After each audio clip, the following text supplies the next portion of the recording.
everyone, and welcome to Nashua's ETV coverage of high school football. Another year here at Stellos Stadium and around the area. I'm Tom King, joined tonight by Jason Roby, who will be your main guy. He'll be calling the game, doing play-by-play tonight. And Jason, I remember you being down on the sidelines once. You saw me with a camera, and you go, "What are you doing?" You know? And now you're up here with a headset on. So what are you doing? Man, I'll tell you what, all I know is driving in here today, it brought back some great memories. This is the weather, the feel. You can smell it in the air out there. These two teams are playoff caliber teams. They both made the playoffs a year ago, so when you talk about opening up the season, you've got two teams that are on the top of a lot of everybody's list right now. And these two teams are Nashua South and Salem. The Blue Devils coming in here, they've got some good players. They've got some speed. Nashua South, of course, with third-year varsity starter at quarterback Sean Holland. And as he goes, so go the Panthers. This could be, I mean, you got the field turf, you got the wide-open offenses. This could be a high-scoring game, I think. Yeah, I think, talking to both coaches earlier this week, and both coaches, Coach Pike of Salem, Coach Knight of Nashua South, both indicated that the key to tonight's game is going to be to get a couple of stops. You could very well see a track meet out here. Both teams run very different styles of offense. You have a Salem team that is primarily a Delaware wing T, but you're going to see a lot of formations, a lot of motion. They're going to try and outnumber you at the point of attack. They're not going to run different plays. They're just going to run different formations to set those plays up. Nashua South, you mentioned earlier, Sean Holland, 3-year quarterback, varsity starter for South. As he goes, Nashua South will go. He has some weapons in his backfield, and so you've got two high-powered offenses here. We'll have to see what happens. Yeah, you certainly do, and you've got Salem taking the field right now. South will be out in a moment. It's a little chilly for Labor Day weekend. Great, isn't it? No, it's not. No, we still want some summer. Football weather, Tom. But it definitely is football weather. There's no doubt about it. It's going to get everybody in the mood the entire weekend. Everybody in New Hampshire is playing this weekend. It starts for real. These are not scrimmages. These count. So enjoy it tonight. Salem, Nashua South. We will give you the pipes of Bob Bates, our our public address announcer tonight, and then we will lead right into tonight's game with Jason Roby calling the play-by-play, and I'll be on here and there. All right, that'll do it for our open. Enjoy the game, everybody.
right, here we are, ladies and gentlemen, the kickoff to the 2017 between a couple of preseason favorites here. The Nashua South Panthers, coming off a huge victory last year in the Turkey Bowl against Nashua North, have a lot of those key players back for the 2017 campaign, and a Salem team that a lot of coaches are picking to be in the final game. So something's going to have to give here tonight.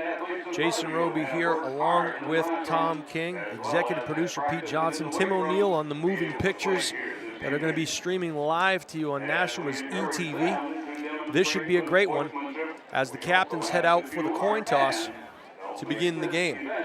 Captains for Nashua South are number 7, Sean Holland, number 74, Nathan Zalzel, and number 40, Alex Amigo. So 3 pretty good players there for the Panthers as they shake hands at the midfield area. Captains for Salem Blue Devils, number 1, Matthew Saldano, and number 21, Adam Maroon. Saldano, of course, the quarterback who runs the offense for the Salem Blue Devils, as we talked about a little bit earlier, an offensive system that is a Delaware wing T in style and nature, but they're going to use a lot of over or unbalanced formations to try and outnumber the Panther defense at the point of attack. Scott Knight indicated that in order to offset that, the Panthers have to line up correctly. Last year, the Panthers played a team in Salem in the playoffs and played pretty good defense, so we'll see here if they can bring the same thing. South has won the toss. They have elected to receive, going left to right here. So we are getting ready for the first game of the season here. Nashua South, Salem High School Blue Devils. And during this time of year, both teams very healthy.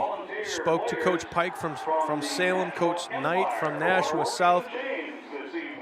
Both coaches have indicated that as far as injuries are concerned, they are in pretty good shape, pretty good health. So South comes in having scrimmaged Bedford, Winnicott, and Exeter, 3 very different offenses. You look at a team like Exeter, probably most closely matches what you will see here from the Salem Blue Devils. Salem coming in having scrimmaged Goffstown, Winnicott, and Sanborn. So Nashua South sets up to return the opening kickoff. Salem still in their huddle on the sideline, getting ready to break. And they'll put the ball on the 40 on the tee and get this thing going. Your referees for this evening is Steve Hall. Your umpire is Bill Maisel. Your head linesman is Jay Kelly. Line judge Kerry Witten, and your back judge is Raleigh Janettis. So those 5 gentlemen will be hopefully not throwing too much laundry out there tonight on the field. But sometimes in your first game you have some early jitters and you got to work out the kinks. Salem in their huddle right now, getting ready to break. The front 4 of South, hopefully ready to retreat and set up their return. Deep for Nashua South. Looks to be number 30. It's like, we'll find out soon enough here. There it is. And that's looked like number 30, Jarrett Beeran on the return. He'll be in set up pretty good field position for the Panthers here on first down at their own 32. So 1st and 10 from their own 32. They break their huddle and come out, and they're going to start with trips to the right with a split end to the left. 1 back in the backfield. Holland taking signals, and it's a bubble screen to the right, and it's well blocked, and that's out there. So number 40, Amigo. And the tackle by number 5, William Michaud, but not before Amigo picks up enough for a South first down, and they are ready to run their second play. So Salem going to have to hurry up and get signals. Now we have a penalty on the play. And that thing was a moonshot. That flag just came down. And we're counting up. It looks like we have an illegal, we have 12 men on the field. So that's one of the things you're going to see early on. They're going to go quickly. We'll have to see if Salem can substitute without getting called for too many men on the field. So that's a gift.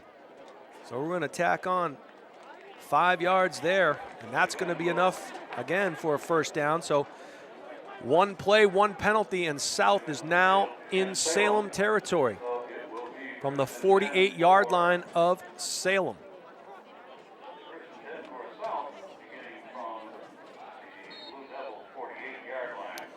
So it's early season for everybody. Little speed motion to Amigo, and he tries to bubble it out. That's great contained by Salem, but Amigo reverses field. Ran about 40 yards to lose 1, did Amigo. So that's going to bring up a 2nd down and 2nd and 10, 2nd and 11. Some people saying it should be it should have been 1st and 5, but regardless, South sets up and trips to the left, single receiver right, Amigo to Holland's left. And he's rolling to his left, and he's got a man open, and that ball is complete. Holland rolls left. That ball was thrown down the field to number 45. And we're checking our numbers. We don't have a 45 on our roster, so we'll have to get back to you. Let's see here. So they check the play at the line of scrimmage, does Holland. Again, trips to the right, a slot trips look with a split end left. Halfback sets up to Holland's right side, and that's a quarterback keeper all the way. That was a student body sweep designed to see if he could get the edge, and Salem had pretty good penetration there. That's going to bring up a 2nd and goal from the 9. And once again, South is lined up and ready to go. Salem, hands on their hips. And now Holland barking signals at the line, and we have an official timeout right here. Steve Hall, maybe something with the clock, something with the ball. And we're winding. So 2nd down and 8 from the 8. Holland barking signals. A 2-by-2 set with a speed motion right. It's a bubble sweep to the right. And that was Derek Downing, the senior, on a quick speed sweep to the right-hand side, and Salem quick with the pursuit. So now 3rd and goal from about the 7-yard line for South. Big play coming here. Your field is to the left. Holland, even in warm-up, showed the ability to roll left, throw against his body, and be pretty accurate. So it'll be interesting to see what South does here as they set up trips to the left with a split end right. Back in the backfield, Jalen Pacheco to his right. Salem with a lot of pressure, and it looks like the front for South couldn't hold up there. And it looked like the tackle for Salem was number 56, Brady Keenan. So that's going to bring up a big 4th down, and it looks like South's going to go for it. Talking to both coaches, they feel okay with their kicking game, but if this is any indication right now, Coach Knight needs to put some points on the board and feels better going for the touchdown. They have to score here. They cannot get a 1st down. So again, trips left. They motion to empty it. Lots of time, good protection. Goes through the intended receiver's hands at about the 1-yard line was Pacheco. It was tipped, and believe it, Tavon Olson almost caught it. But unfortunately for the Panthers, they're going to turn the ball over on downs here. So a great stand. I wouldn't necessarily call it a goal line stand, but from the 10-yard in, it is. And so they will take over on their own 10-yard line, or own 9-yard line, rather. So 1st and 10 for the Blue Devils as South sets up their defense. So here we go. They come out in a double wing look, 1 back. Does Salem. Wide splits. And Sabanda for Salem. bounces it to the outside and gets what looks like about 6 yards. Make that about 7 yards. So a good first down play for Salem gives them a little bit more breathing room as we head into a 2nd down and about 3. Salem does huddle.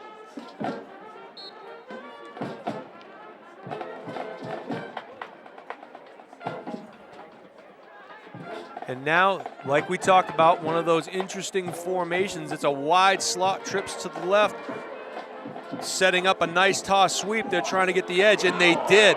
And he could be gone here. Off to the races right now is Dominic Pacey.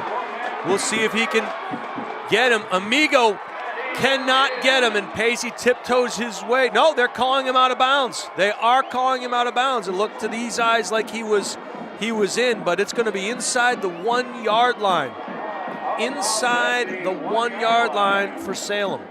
And one of the things you have to consider when you're Nashua South is when they're setting up those numbers the way they are, they're trying to get that advantage like we talked about earlier in the broadcast. They're trying to outnumber you with the point of attack, which is what they did there. And a great run down the left sideline for Salem, setting up a 1st and goal at the 1 yard line.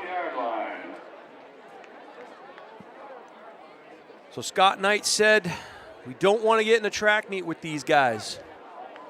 And unfortunately right now, that's what it's looking like.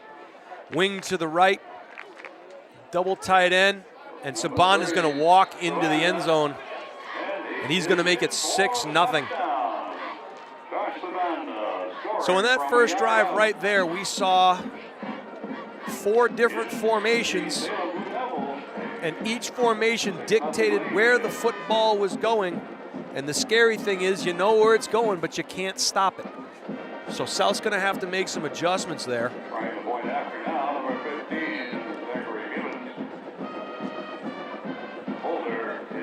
The big play right there, of course, 80-plus yard run down the left sideline. The kick is down and up and good by Zachary Gibbons. So with 7:53 to play here in the first quarter, Nashua South sees themselves down 7-0. And if you are Nashua South right now, you realize that the game is still very young. You had the ball, 1st and goal on the 9 yard line. So they can move the football. They can make things happen. They're just going to have to play their defense to the formation. Now, obviously, when you do that, you're also going to have to stay home for the backside counter. But at this point in time, Salem says, hey, we're going to line up.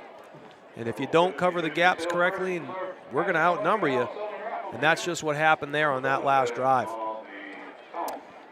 So it'll be interesting to see here how the South offense responds. Once again,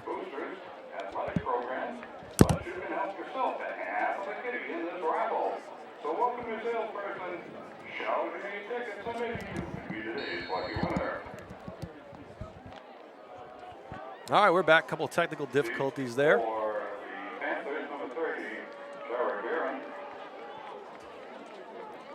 So Gibbons has the ball set on the tee to the right of the X on the 40-yard line. South ready to return the kick. Gibbons puts his foot into it. There was some pretty good plastic banging down there on that one.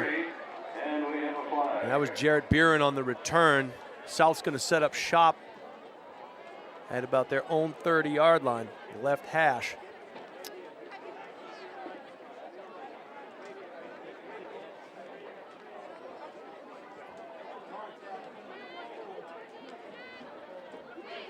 Flag is down on the play. Initial indicators are that it was a head-to-head contact foul. Potentially, it's going to be a big one, 15-yarder. So South once again is going to start with very good field position on their own 45-yard line. So a 7:45 to play here in the first quarter. South sets up their offense once again, lining up with trips to the right, split and left.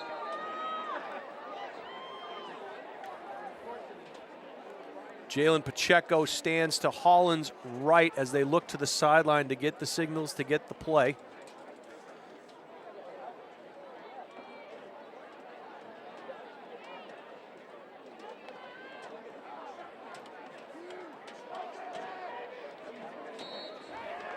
Pacheco on an inside zone run gets stacked up there by number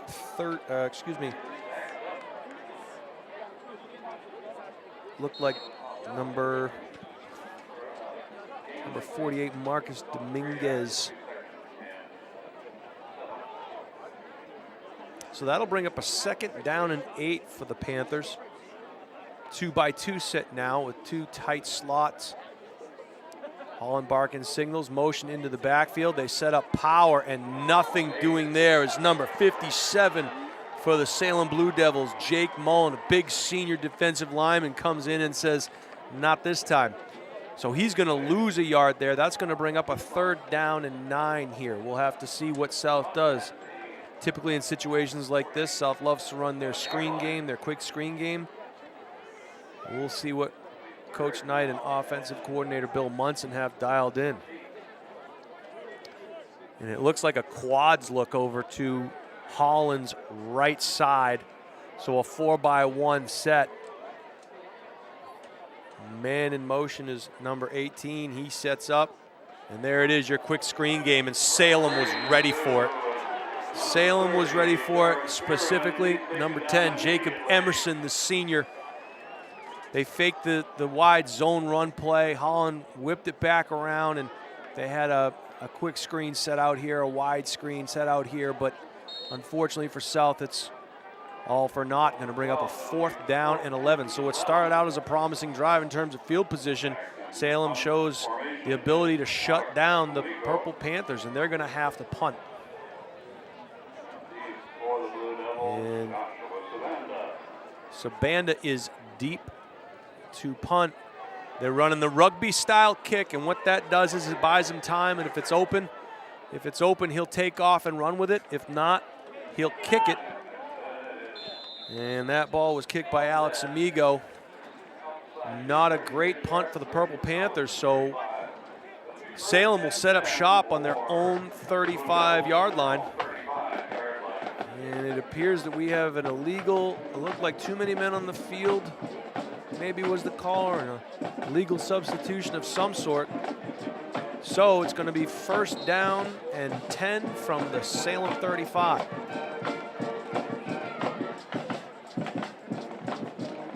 Salem breaks the huddle now and comes to the line of scrimmage. And they come out in an unbalanced line look to the right and to the field. And just as we spoke about, they are going to the strength.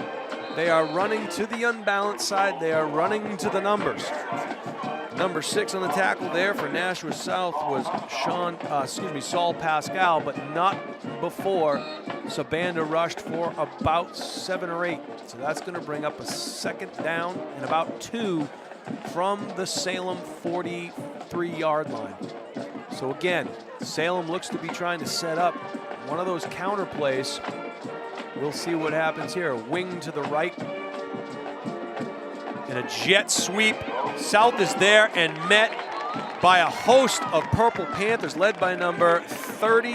And of course, we've been saying his name quite a bit tonight. Jarrett Beeren and number 2, Tavon Olson. So South sniffed that one out pretty well. That's going to bring up a 3rd down and about a half a yard here for Salem. So the idea here for South is you got to play well defensively early in the down. You have to be able to. They're gonna give them the 1st. All right, so they're giving them the 1st down. First game for the referees and the chain crew as well. Again, we have an unbalanced formation to the right side, and they run a trap. That was Pacheco, I believe, on the tackle. And there's a flag on the play, and it looked like maybe Salem didn't have enough men on the line of scrimmage. We'll see.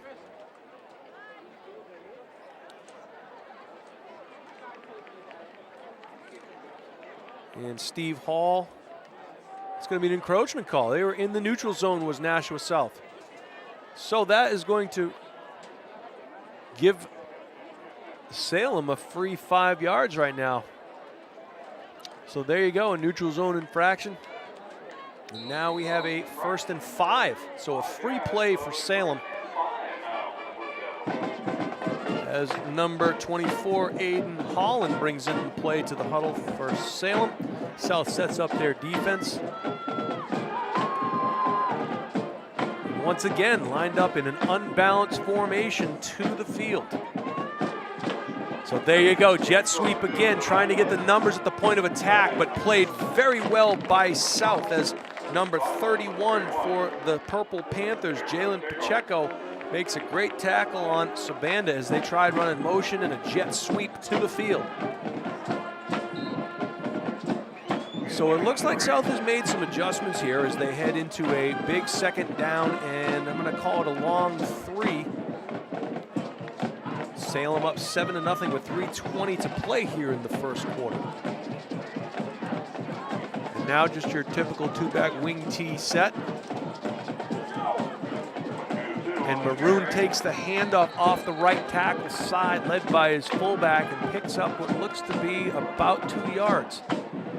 So it's going to bring up a big 3rd down and 2, a 3rd down and a long 1 maybe, as Salem now into Nashua South territory, trying to extend this 2nd drive.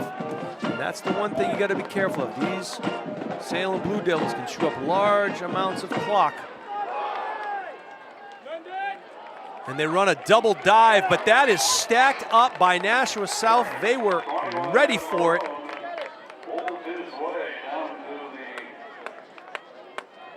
That's going to bring up, it looks like a 4th down. They did not quite make the 45-yard line, so it's still a yard. 4th and a yard to go. And all indications are that Salem are going to go for it. We'll see if they try to get him to jump off sides, maybe go with a long count. We'll see what happens. Soldano under center, checks the formation. And they are running the jet sweep again.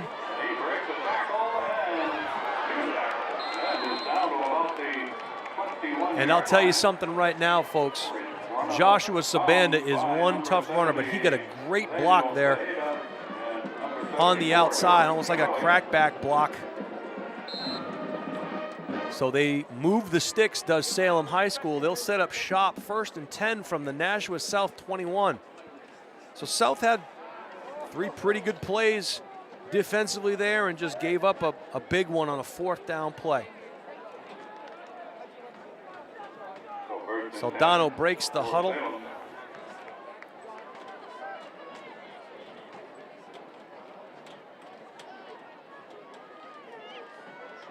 And it's a waggle play. He's going to keep it, and he can just go. He's directing traffic out in front of him is Soldano. And he walks into the end zone. And that was, they faked the trap, they faked the buck, and Soldano rolls out almost like a waggle look. Nobody on the edge for Nashua South. 3 blockers out in front for Salem. Soldano directing traffic, pointing up the field. 3 white shirts in front of him. He scampers in. So with 1:37 to play here, Salem has spotted 13 points. Zach Gibbons to attempt the point after. Snap down, kick up, and it is good. So 14-0 here early, or late in the 1st quarter, I should say. About a 1:37 to play here. Nashua South finds themselves in an early 14-0 hole. The scary thing if you're Scott Knight is that you make some great plays, you have some good stops, and then you give up a big one. The best defense for Scott Knight's team right now is going to be some good offense. And so that offense, led by Sean Holland, going to have to produce some points here. They're going to have to move that football if they want to stay in this one. A lot of coaches in the state that I've spoken to have picked Salem as one of the early season favorites to be a state finalist this year. A lot of players returning from a very successful 2016 campaign. And obviously this year, your South Conference and your West Conference are the crossover teams. As number 15, Zach Gibbons, gets ready to put his foot into the ball. And it looks like Beeren is back deep again for South. And he missed it, and the South player jumps on it. Probably should have gotten away from it there. Didn't go 10, so as long as they don't touch it, it's going to be South's possession. But regardless, looked like it was covered there by number 11, Anthony Melee. So again, South's going to have pretty good field position to start their third drive. 1st and 10 from the Salem side of the field. Wasn't sure if that was an onside attempt or if Gibbons just missed the ball completely, but it's going to set up shop inside their own territory. Nashua South 1st and 10 at the Salem 48.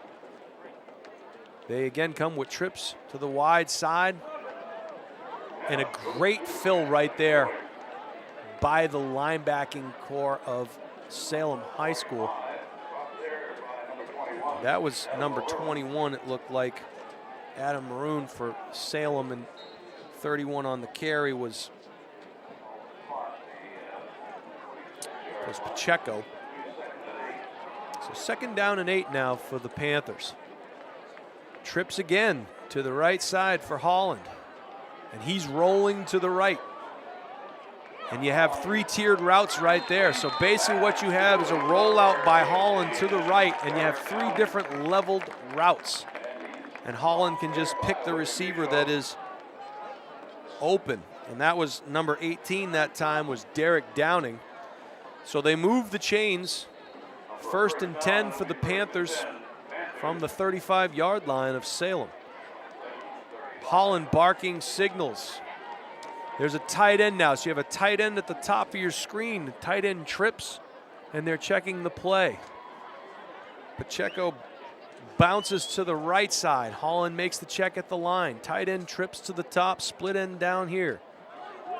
And Pacheco takes the ball on an inside run, and it looks like he picked up about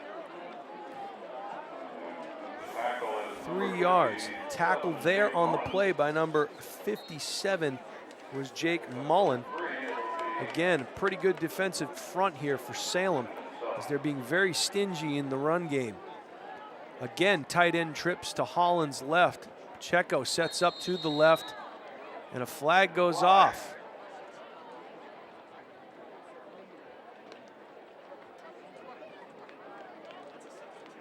Some kind of a substitution foul, an illegal substitution foul, and my thought is, did a receiver check in inside the numbers? Did he, when he came back in, did he go inside the numbers or outside the numbers? Usually when you check in, you have to do that when you're running a spread, no huddle.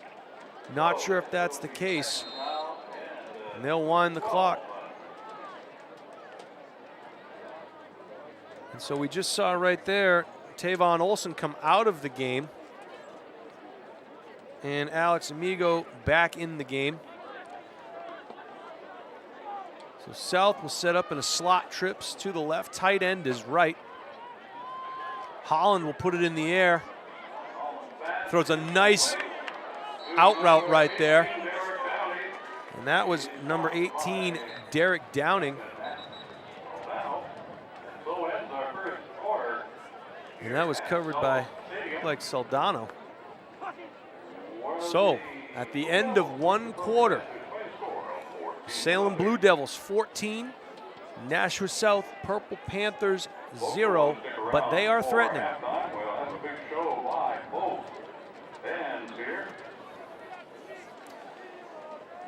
So as we mentioned earlier, the South and the Western Conferences will play each other this year in the crossover game. South Conference represented by Londonderry, Merrimack, Pinkerton, Salem, and Timberlane. Timberlane and Nashua North are playing tonight in Plastow. The Western Conference, Alvern, Bishop Girton, Keene, Nashua North, and Nashua South. BG will play Londonderry here tomorrow at Stellos Stadium at 6 p.m. So both conferences in action tonight, week 1 of the 2017 NHIAA Division I football season.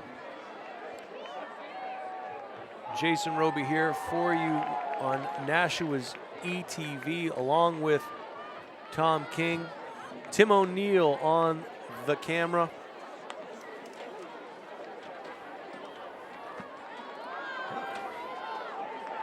More cookies being delivered here to the press box. I will not say no. Thank you.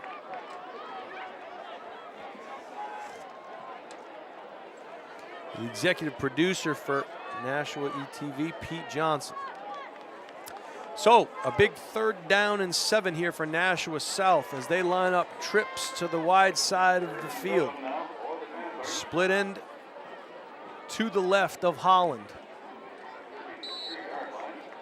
Have to believe that this is 4-down territory potentially for Nashua South. He will roll to his right, and he takes a big lick, does Sean Holland, from the shooting linebacker, the backside A-gap linebacker, Benjamin Janest, a senior. He came flying through that backside A-gap, and one of the things they tell you when you're a linebacker, is it cloudy or is it clear? If it's cloudy, you wait to see what happens. If it's clear, you shoot that gap, and right there, it was extremely clear for him, and he shot that. So South's gonna have to punt it here as they line up in a trips left, split right formation. And they're using the, once again, rugby-style kick. The interesting thing there, as the fair catch is called for by Sabanda, the interesting thing there is the punter for Nashua South is right-footed, but he is rolling left. And if you've ever tried to run to your left and kick with your right foot, it is extremely difficult. So the fact that he did it, pretty impressive. 1st and 10 for Salem from their own 10-yard line. So 90 yards away is Salem High School very early here in the 2nd quarter. Nashua South hoping for a big stop.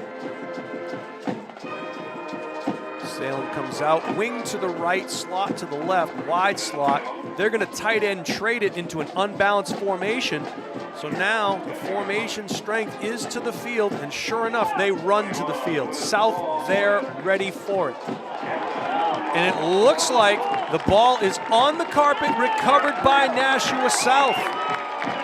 So the Panthers, with that opportunistic defense, come up with a game changer potentially. They force the fumble on Sabanda, and they're going to set up shop just outside the 5-yard line of Salem. So it is 1st and goal to go for Nashua South. It appears as though South has made those early adjustments to the strength of formation.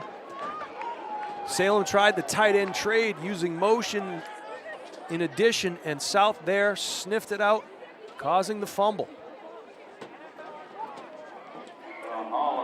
Holland rolled right. That was a design run all the way. Looked like number 55 for the Blue Devils. Bo Dillon was up to the task, and he holds Holland to little or no gain. So 2nd down for Nashua South as they try to punch one in here early in the 2nd quarter.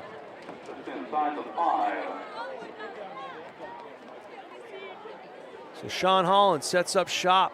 2 backs in the backfield. He rolls to his left, throws a jump ball up, and that ball is... And the referee has not made a call. They blew a whistle. Saldano is standing at about the 34-yard line. Saldano has intercepted that ball, and it appeared that it was like a pinball machine down there in the back left corner of the end zone. Holland's pass was thrown up there. Looked like it was deflected early, maybe by Aiden Holland. The referees are meeting right now at about the 10-yard line to talk it over. Salem sending their defense to the sideline as Saldano hands the ball to the official, and he's ready to start running the offense, while the Nashua South offense kind of standing bewildered on the sideline waiting to see what happens. Jason, trying to get an answer. I thought I saw that ball hit the ground. I really did. I'm going to tell you this, Tom. Saldano did the right thing. He held that up and he started running. I mean, that's what you're taught to do. You're taught to do. And the thing is unless it deflected off a body that was on the ground. It looked like it bounced off of a helmet, maybe a shoulder pad as both players went down, but then I lost sight of it. They're going to give Salem the ball. Yep. This is the night where you want John Collins with the replay machine. Now, Coach Knight obviously a little bit upset over the call, and they're going to say that Saldano was down in the end zone, so that's going to be a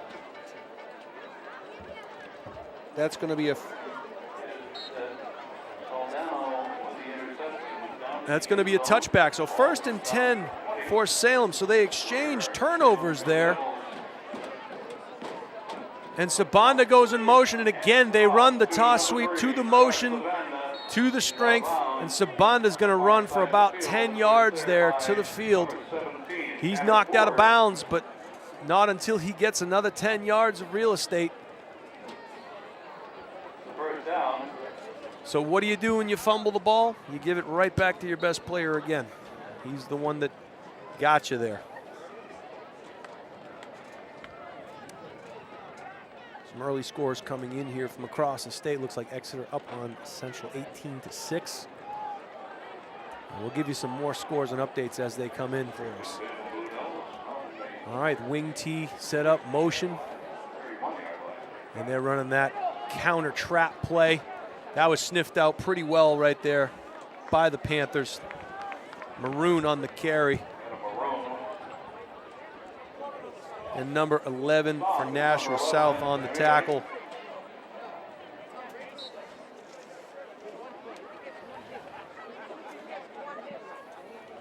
So a 2nd and 9 here for Salem. South was ready. They stayed home for that counter play. That looked like melee on the tackle on the counter there. And an isolation play right there for Salem. Oh, it was for Pachi, and he slithered his way out. I'd give him the ball a lot. I mean, they surprised with him an 84 or 83-yard run. Right, and so with their keying on Sabanda, Tom, so much. He's got to be an option there. No question about it. A big third down and 3 here. Yeah, 3rd and 3, you're right. So Salem breaks the huddle and comes out in a balanced formation, wing slot, one back in the backfield. They motion, and it's going to be a waggle. And number 40 was open for a second for Salem. That was Sebastian Mosher, the tight end.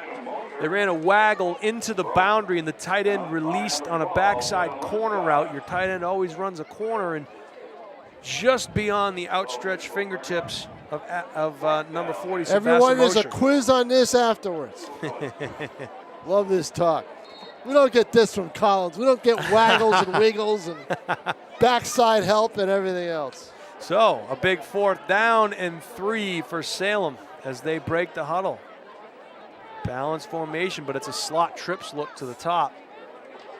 Tight end down below, and they run a toss sweep into the boundary, and there you go, Tom. Well, I tell you, number 34 for Salem, Dominic Pacey. Pacey is just, I mean, they're lined up on the short side thinking they're going to go wide with Sabanda, and they don't. They go the other way, and Pacey had no one there to stop him. Well, the scary thing is one of the things Salem is showing you here is they're trying, and we talked about this in the pregame, they are trying to outnumber you at the point of attack. Yep. They have gone to the strength on, I would say, probably 90% of the plays thus far, with the exception of a couple of counters. So 1st and 10 for Salem from their own 48. True wing T formation. Just an isolation play for about 5 yards. Looked like Pacheco again. on the tackle.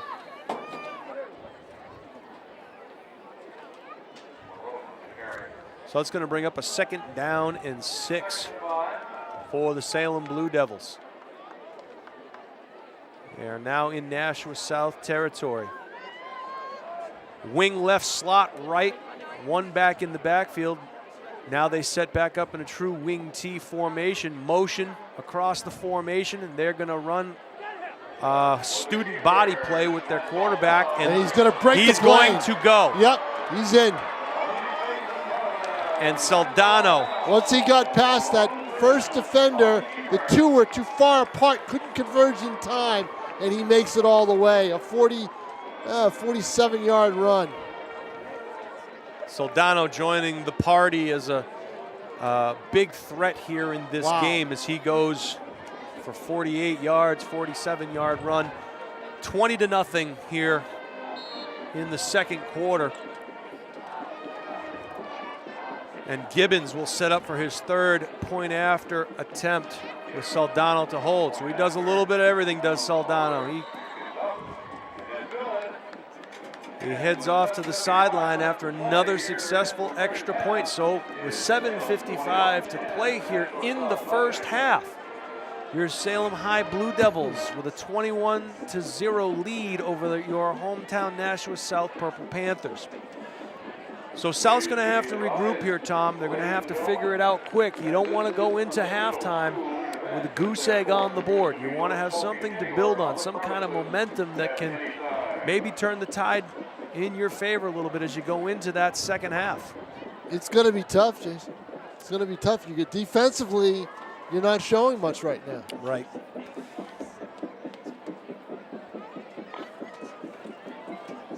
So Saldano doing a little bit of everything out here for the Salem Blue Devils with the interception in the end zone, the big run, and he's a returning player for them. He's a starter from 2 years ago. And obviously, Coach Pike has this machine running on all cylinders no doubt right now. about it. So they will set up now. Does Gibbons.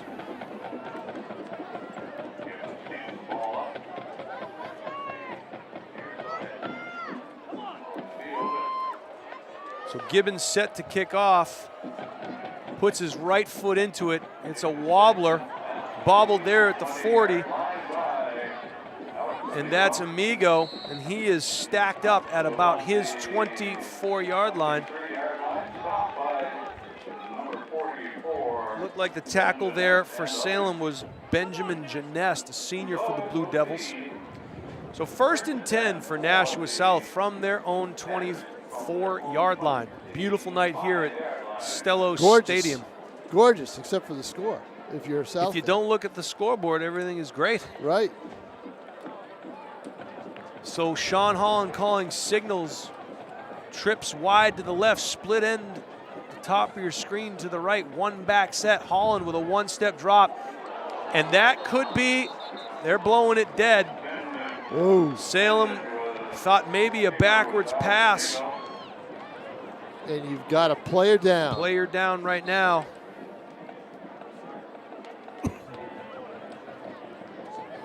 So Salem seems to have sniffed out that quick screen pass to the outside. We call them bubble screens, and you have the option of who you can throw it to. You have bubble screens and you have jailbreak screens, which come back to the inside. That appeared to be a bubble screen or a now route. And it looked like he just maybe had the wind knocked out of him. Is that Amigo? Did Amigo, yeah. He had his upper body was exposed a little bit, took a pretty good shot there, but he's up, and that's a good sign for Nashua South. Amigo walks off under his own power. So 2nd down and 10 from the 24-yard line. And it looks like we're going to have it. Once again, they're going to set up in trips to the left, split end to the right with the one back set is Pacheco to Holland's left.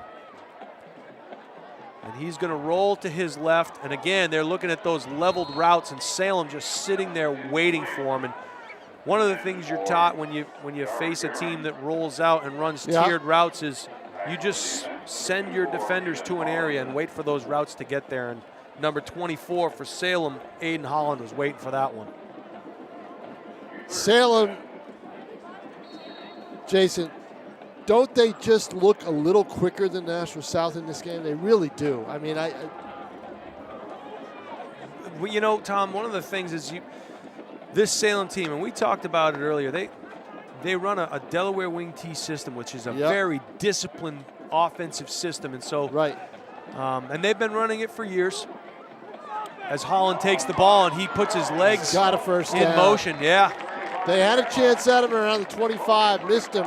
Once you miss Sean Holland the first time, you're not going to get a second chance. And his legs get him about 11 yards, so a first down for Nashua South as Holland makes something out of nothing there. A play broke down and he just scrambled, picking up the first down. So an important first down for Nashua South as they're going to retain possession here. They'll set up shop 1st and 10 from their own 36-yard line.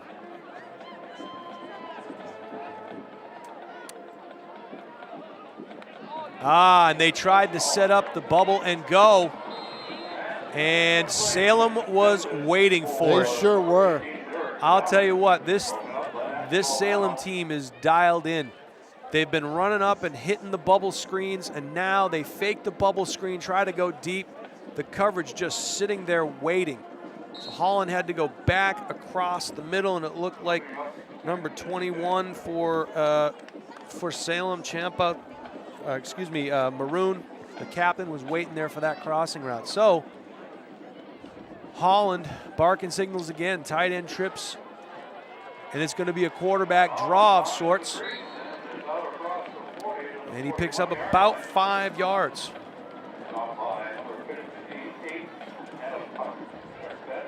So 3rd down and about 5 for the South Purple Panthers as they set up in a trips left formation. Holland calls the play.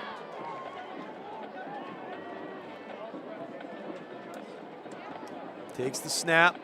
And again, they run another bubble screen. And they snuff it out. At some point. It's not going to work. They seem to know when it's coming and how it's lined up. Pacey right there again. Aiden Holland again, just sitting there waiting. That was Holland. That was 24's Aiden Holland. Aiden Holland. Sitting there waiting for that bubble screen. So South keeps going to that well and going to have to find something else as they set up in their punt formation. And a pretty good punt there. Fair caught and bobbled, but he yelled on. So nice punt there by Ciampa for South. That hung up there, giving your punt coverage team a chance to get down there. So Banda bobbled it a little bit, but ended up gaining control on the fair catch. So with 5:58 remaining here in the first half, you give the ball back to a very dangerous Salem High School offense. 1st and 10 from the Salem 31.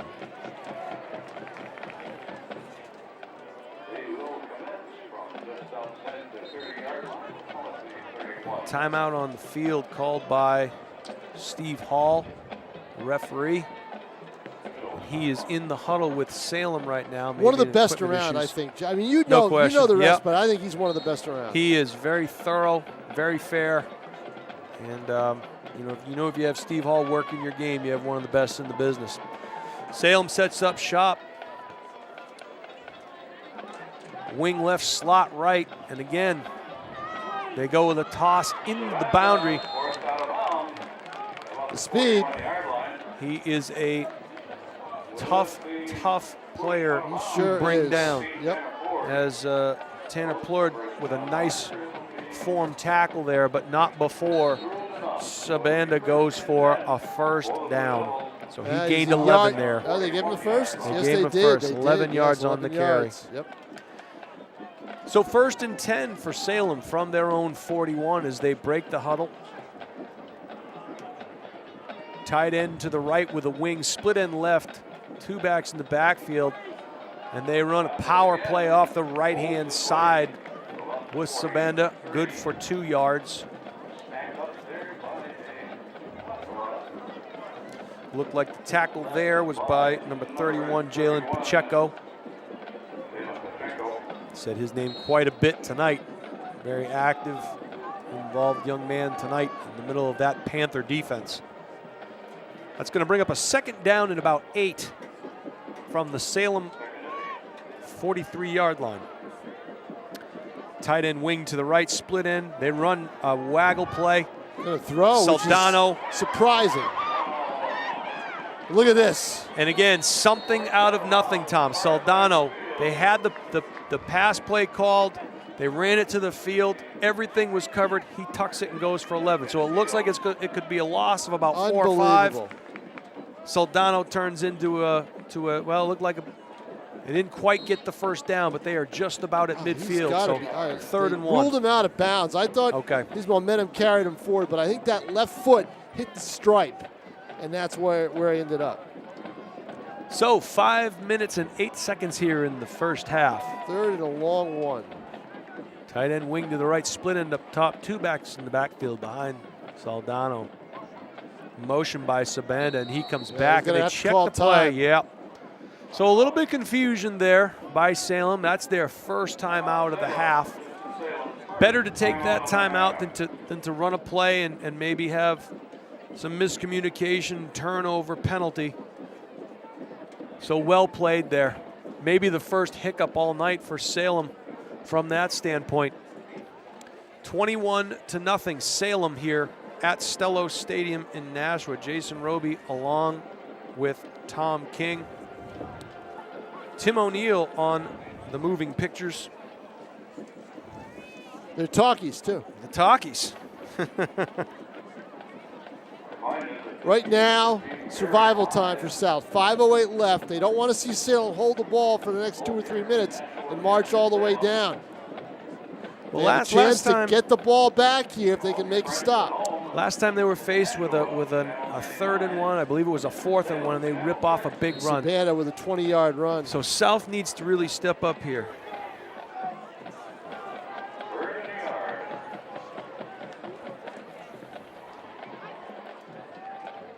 And just an isolation play that opens up like the Red Sea off the left tackle guard box. And that play will signify a 1st down for Salem. If he had kept his feet, he'd be standing in the end zone right about now. So Nashua South, with their backs against the wall, need to stop this machine that is the Salem High School offense. They are on all cylinders right now, doing it with all of their weapons. You can't key on any one player. Formation definitely strong over here to the right. Looks like an unbalanced formation. And they run to the boundary. Notice who hasn't touched the ball in a while. Maroon carried. Yep. The number 3 has not touched the ball in a while. I guess they want to, he doesn't look like somebody's going to carry the ball 35 times a game. You know, that's game management too, that's Tom. It, you exactly. realize that, you're early in the year, the whole bit, You hope it's not obviously an injury situation, but right. You have to believe with so many weapons, you can give everybody a little bit of piece of the pie. So Salem breaks the huddle, comes out. 2nd and 9 at the 44. Tight end to the right with a wing, a slot set top left. 2nd and 4 at the 34. Motion. And it's going to be a trap play. And stacked up very well there by Nashua South. And one of the things when you play an offense like this is you can't watch the ball fakes and the guys running around. You have to watch the interior line. Those guards are going to tell you where that football is going. And Salem ran a trap there, and those inside backers for Nashua South stacked that run up because they read their keys and filled their gaps. And that was one of the keys that Coach Knight talked about. We've got to fill our gaps. We've got to not be outnumbered at the point of attack if we want to have success tonight. Right there is a great example of what happens when you do those things. Tight end, wing to the right, split end left, 2 backs in the backfield behind Soldano. There's Sabanda. Look at the room. Yeah, it's an ISO that just bounces. All the way inside the 10-yard line. They're going to mark him at about the 7, it looks like.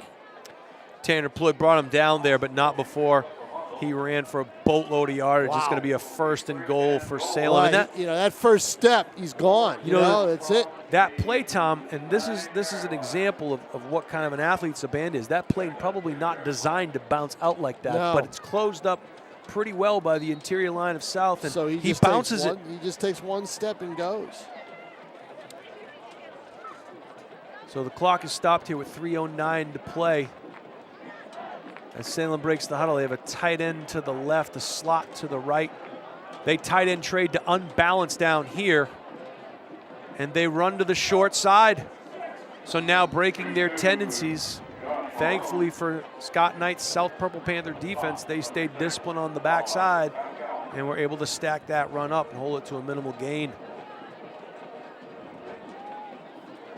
So 2:50 and counting here, 2nd and goal for the Salem Purple Panthers. Or excuse me, the Salem, easy for me to say. Yeah, no kidding. Huh? the Salem Blue Devils. Boy, imagine if these two teams were combined. Oh boy. Oh boy. All right, where's number 3? It's an empty backfield. He's coming in motion. They're going to run a jet sweep ball to him, and he's going to walk in. No, he's going to go in all the way. So right there, they show you the formation. He took a pretty good shot there. He did, but he had so much speed, and he stretches the defense out. You expand the defense, gives him more space, and he's able to walk in for the touchdown. And this is not something we want to see. Tell me, talked about earlier. Sabanda took a pretty good shot as he headed into the end zone there. Is he down? He is down now on the goal line. Yeah, hopefully he it's is. just a situation where he lost his wind. Holding his helmet. Not good. So 27-0 here with 2:21 to play in the first half. And you can see Matthew Saldano, the quarterback, out there checking on his backfield mate, Josh Sabanda, who just ran in from a couple of yards out for the Salem touchdown. It looked to me like maybe he lost his wind there, like he took a pretty good shot into the upper body somewhere, and he's walking off. And he's walking off under his own power. Yeah, so that's you just a good wondered, sign. did he take a shot to the head? That's the question. Yeah. And again, we don't have replay here, but early indications are that it looked like it was a shoulder to the midsection. Now, we had to take it away when Collins got too replay happy with it. That's why we did it. Too many toys. Too many toys. Pete Johnson giving too many toys to John Collins, apparently.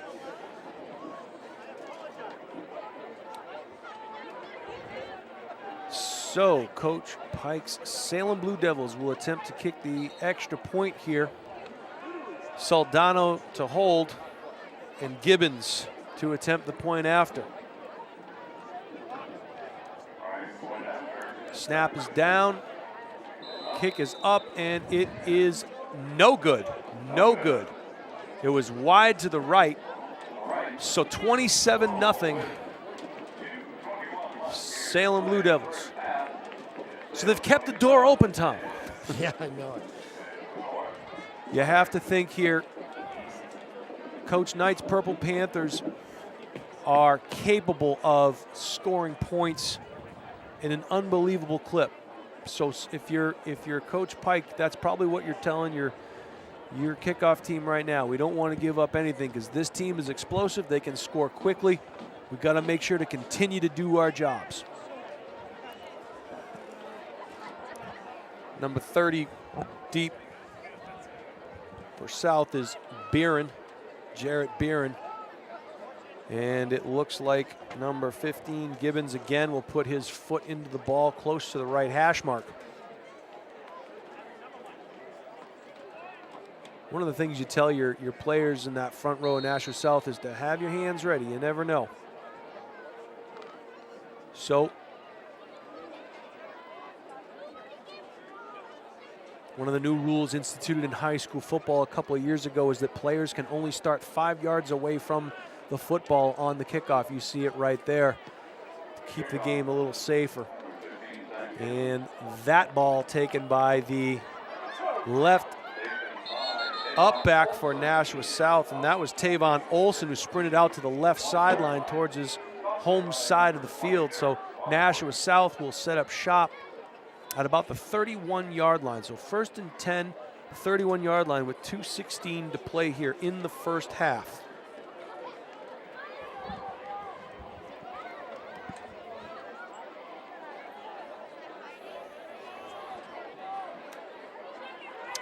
First and 10.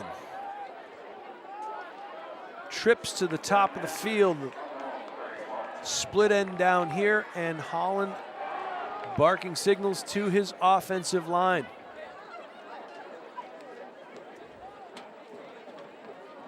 And it's a quick run right up the gut there. And a nice solid run by Pacheco. Maroon on the tackle, but not before Pacheco picks up 9 on a good solid run on a first down play. 1:59 and counting here. Very patient is the South offense. Again, trips to the top of the screen, split end down here. And again, Pacheco, they found something in the interior of that defense. They must have seen something. And Pacheco runs hard, picks up that first down, so the clock will stop on the movement of the chains as the next play comes in from the sideline. Steve Hall winds it, and I'm sure the Panthers will be content to stay in that trips formation so they don't have to move around a whole lot. Trips to the top, split end down here at the bottom, one back in the backfield. Holland lifts his foot, and he's running a quarterback ISO play, dances around inside, follows his interior blocks, and picks up about 4.5 yards. It's a nice run by Sean Holland, but you've got to know, Salem says, okay, once he's got the ball, you have to watch what he's going to do. Right. And they were ready for him. Well, they just waited. They stayed in their spots, let Holland come to them rather than over pursue. I wouldn't be surprised to see an RPO here, a run-pass option, where it appears Holland's going to run it and he throws the ball. We'll see what happens. He rodeos to the right. You have three-tiered routes. He's throwing it. And he's got him. Oh, he does. And that was Tavon Olson, and Holland threw that on a line to Olson.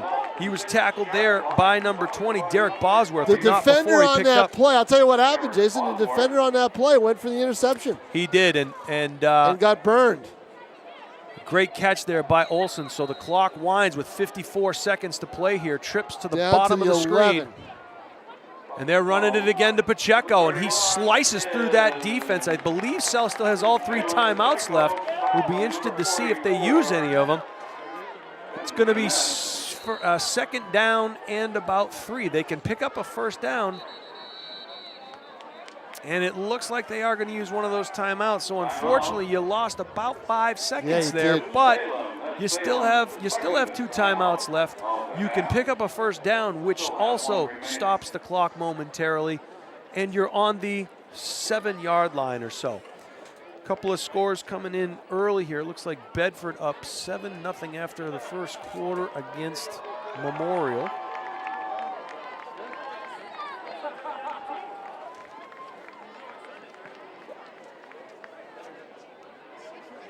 What's the call here, Coach? Well, I think you got to. I think you got to have it in Holland's hands. I got to be honest with you. I think a lot of the times this Nashua South team in the past, they've loved to run a jailbreak screen when they're down here. That's the furthest most outside receiver running back in towards the middle of the interior. They always have success with it. But at this point, I'm handing that ball off to Pacheco. He's the one that's carried me down here. Other than that nice run by that nice pass by Holland to Olson, we'll see what happens. And they are running a bubble look. Holland eats it, and he's going to get stacked up. He's going to be close to the first down. I wouldn't be surprised here to see the referee stop the clock, and they do. He's about a yard shy. I think he's a yard shy.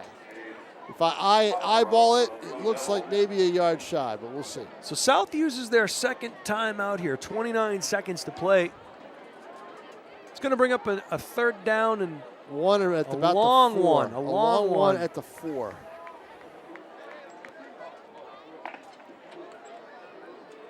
So you're Scott Knight in this huddle, Tom. I think what you're saying is, if we don't find the end zone here, we have to call timeout. If we get a first down, the clock is going to stop. Yep. So you're calling 2 plays here. In my estimation, you're going to call 2 plays here. We'll see what South has dialed in. We'll see what the Salem defense can do. They've had their backs to the wall a couple of times here, has Salem, and they've answered the call with an interception in the end zone.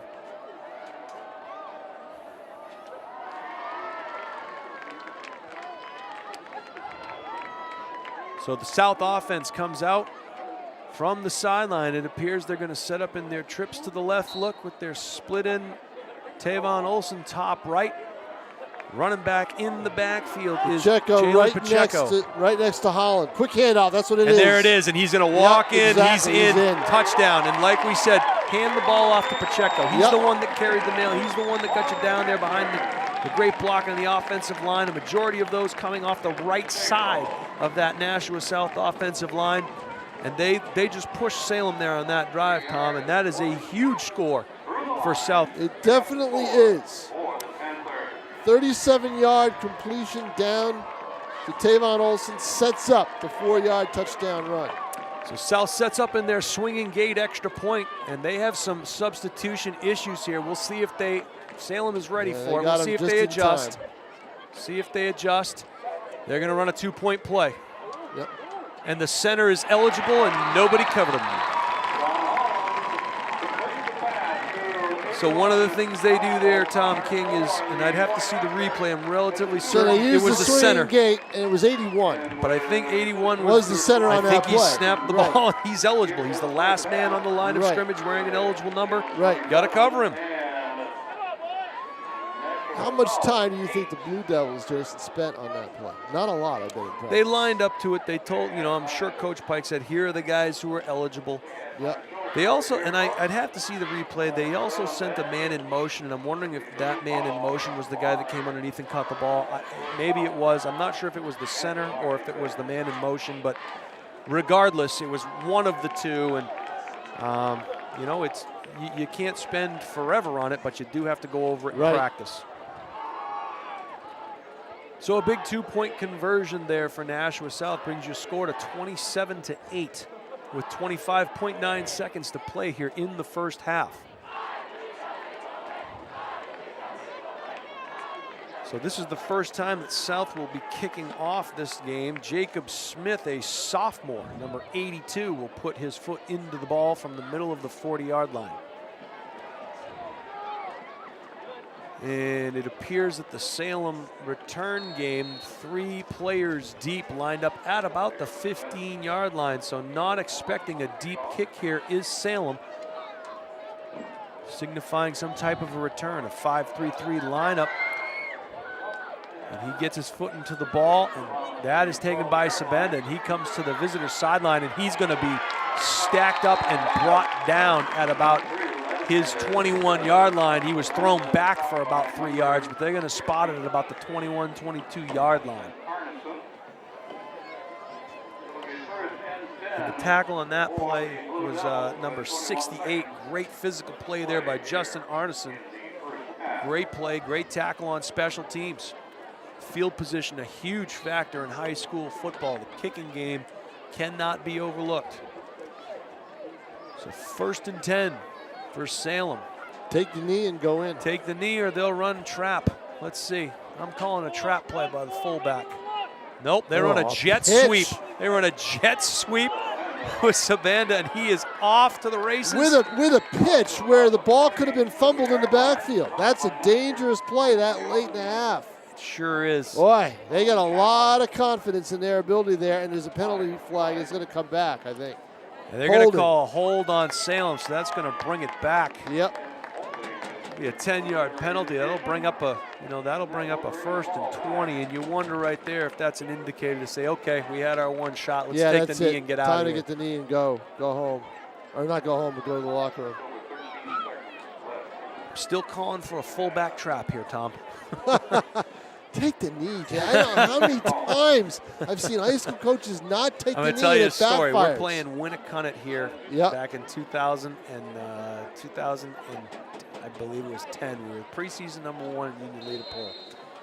We're up 21-0, and we're down here just like Salem is. We throw a bubble screen that Winnicott intercepts and goes in for a touchdown. Yes, I remember that play. I think I covered that game. Winnicott gets the ball to start the second half. They did. They ran it again. They did. They ran a buck sweep. You know?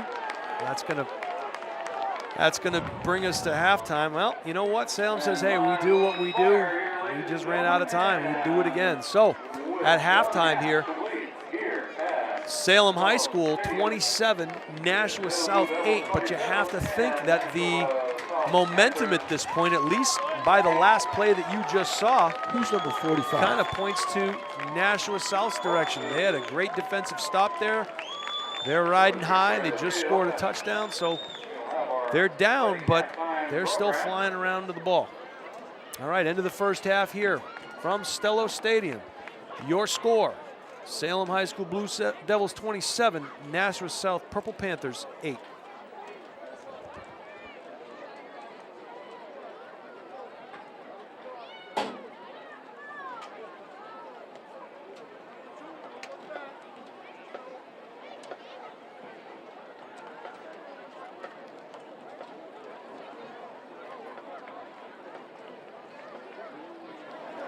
Now entering the field is the Salem High School Blue Devils marching band and color guard under the direction of Marky Clausen. The Salem High School Blue Devil marching band and color guard is under the direction of Marty Clausen, assisted by Emma Shapiro, Ryan Short, Pat, Rick Matthews, Ed Jack, Kenny Mendonça, Amy Dufresne, and Kelsey Chase.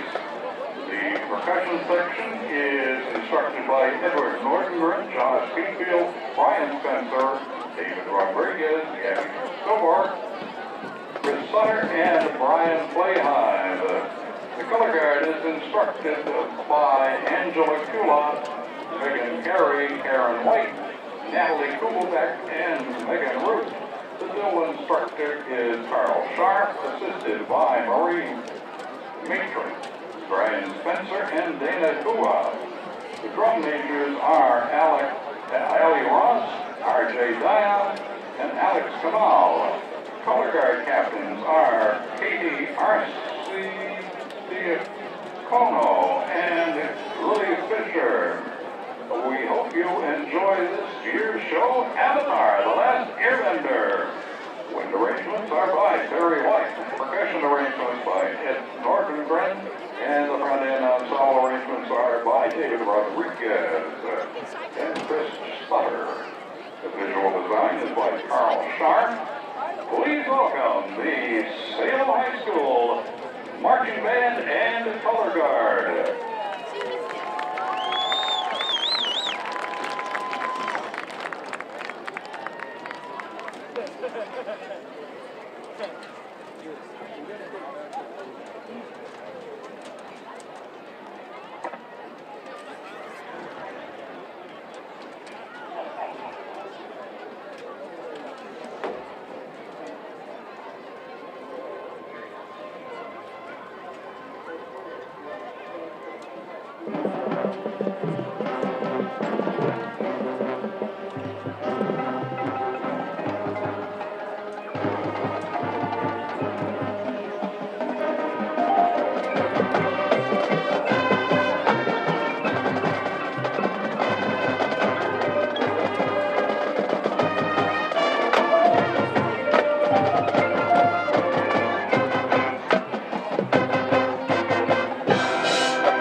power. The people of the Fire Nation have desire and will, and the energy and drive to achieve what they want.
and Ben Doloreski. And color guard captain Brenda Deliano. The assistant directors are Natalie Spot and Tom Souza. Percussion instructor is Charles Davis, assisted by Tim Morrow. The visual designer is Tom Souza, and the band director for Nashua South Band is Tony Karunas.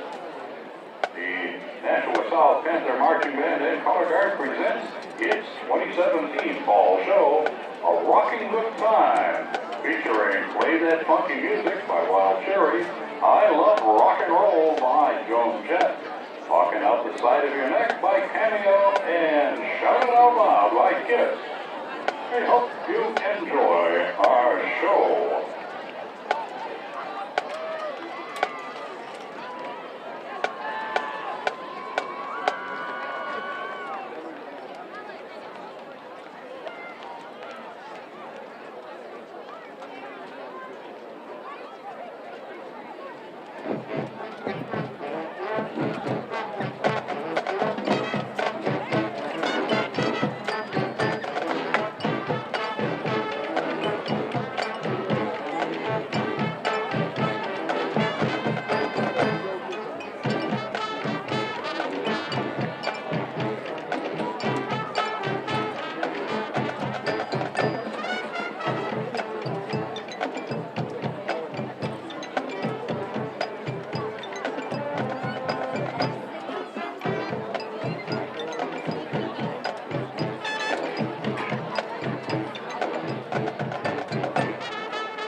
Welcome back, everyone. Second half football action here at Stellos Stadium, where the Nashua South Panthers prepare to kick off. Number 82, Jacob Smith, will put his right foot into the ball. Deep for Salem, number 3, Sabanda, Josh Sabanda. Here we go. That kick is taken by number 17, and he could be off to the races here. This is just not what you wanted to see if you're South, and it is. That is number 37, and he goes the distance, was Brandon Wall. Wow. That is unbelievable. That is unbelievable. What a start to the half. He took that kickoff on the right hash, broke across the middle of the field to the left hash. How many yards were given him on that, didn't get Jason? touched. Well, I'm going to say he took that at about the 15 or so yard line, somewhere in that neighborhood. So you're looking at about 85-yard jaunt untouched down the left hash. And Salem opens things up with a bang here in the second half. 86 yards That on was the close. TV. Yeah, you were close. The extra point, hold down, kick up, and good. So just like that, 12 seconds into the second half, Salem tacks on an 86-yard kick return. Remember the name, Brandon Wall. Pretty good speed there for young Mr. Wall.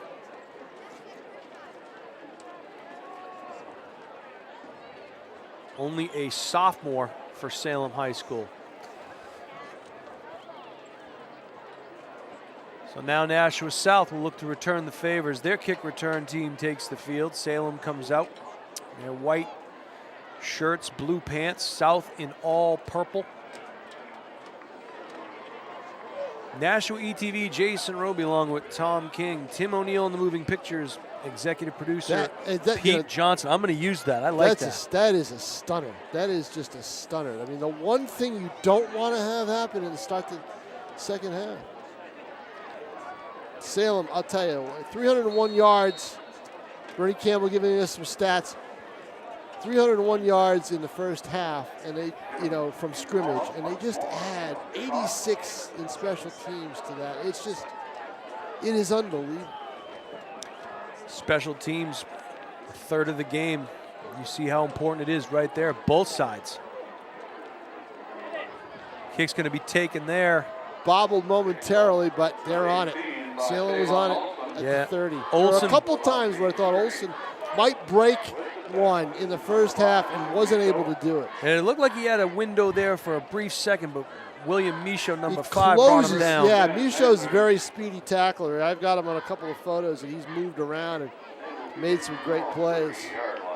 So South sets up shop on their own 30-yard line, getting the play call from the sideline.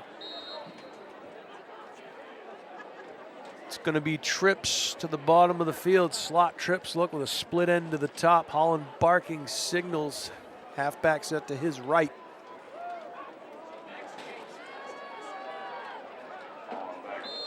And here's the thing. South down as much as they are, what are they going to have to do, Jason? If you're the coach, you got them throwing the ball. You got to throw the ball, but don't abandon what you're trying to achieve here. You want to run. You had some success running the football there at the end of the second half. That sets you up for later in the year too. You have to find the small victories. I know obviously the Holland's first pass of the second half is incomplete to Amigo, but don't abandon that run game, because Salem's going to be setting up for the pass. They're expecting it. Same formation, Holland again with a bubble screen to the right, and that's Amigo. And I'll tell you what happened right there, Tom, is number 10, Jacob Emerson for Salem High School, got off of his block on the edge and made a great tackle there. That's just it. The block has to be there on the edge. It's got to take the defender out of the play. If it doesn't, the play doesn't go for much. 3rd down and 6 here for the Panthers as they set up on their own 35-yard line. Some scores coming in here. Nashua North Titans 48, Timberlane Regional Owls 14. So the Titans starting the season off pretty well there, Tom. And they've got Alvern here next Friday night. We'll have that game for you right here on NashuaETV. Trips into the boundary, 3rd and 5 for Holland. He brings motion across the formation, That's looking for a good drop play. pass. Very well executed. Yep, the fake handoff, the play action, and Holland just goes right to Amigo. Some more scores here. Portsmouth over Spalding, 27-0. Pinkerton over Alvern, 35-0. Bedford is up on Memorial, 35-0.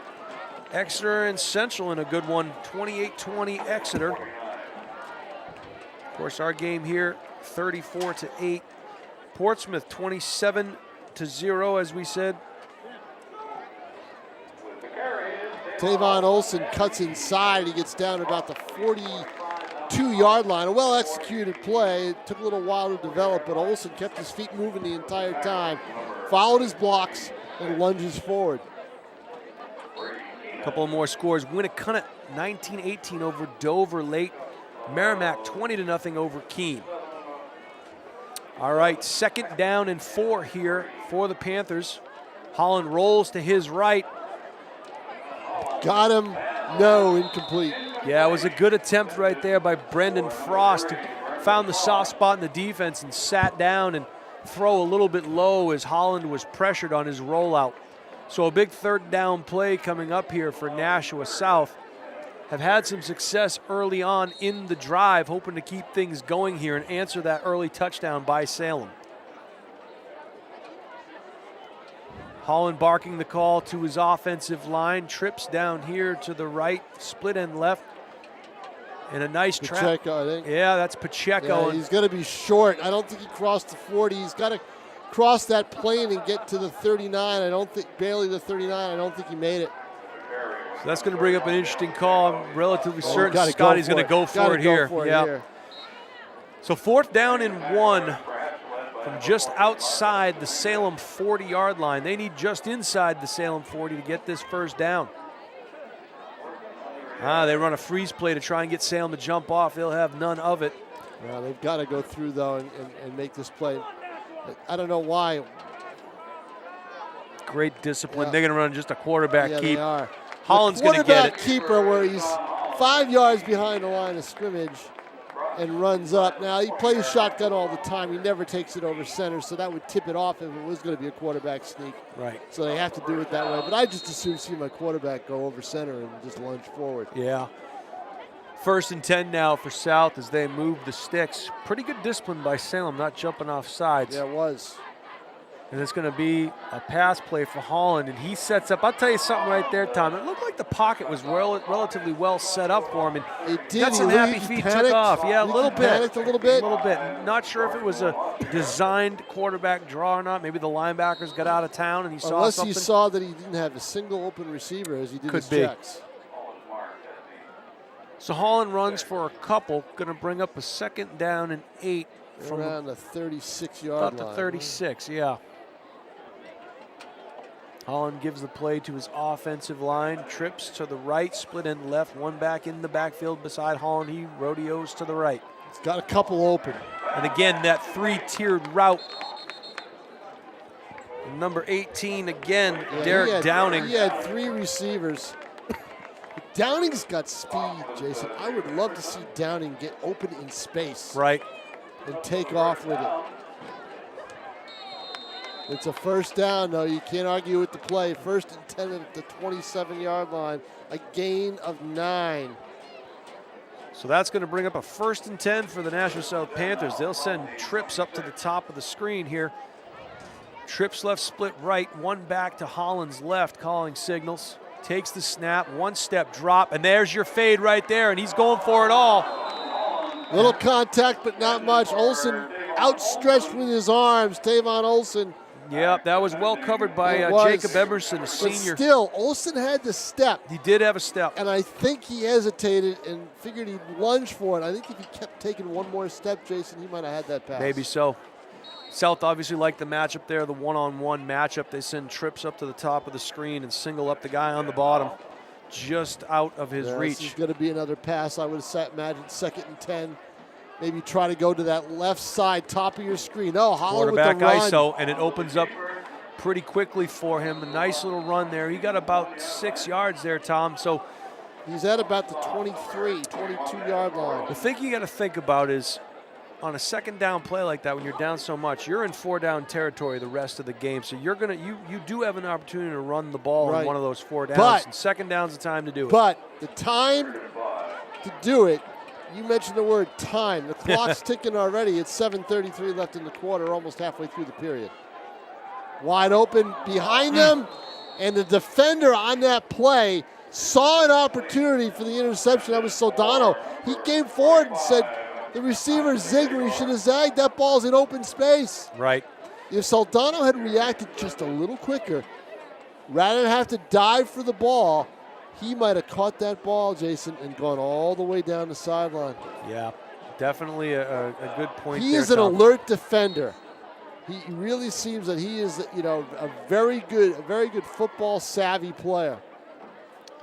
So a big 4th down here, Tom. 4th and maybe 6, 4th and 5, we'll call it, for the Panthers. Trips into the boundary, split into the top of the screen. They check the play. I'd say the isolation on the top of your screen. Don't know who is that. Amigo at the top. That looks like Amigo. That's Pacheco in the backfield. South's going to talk it over. They didn't like what they had. It's Agor.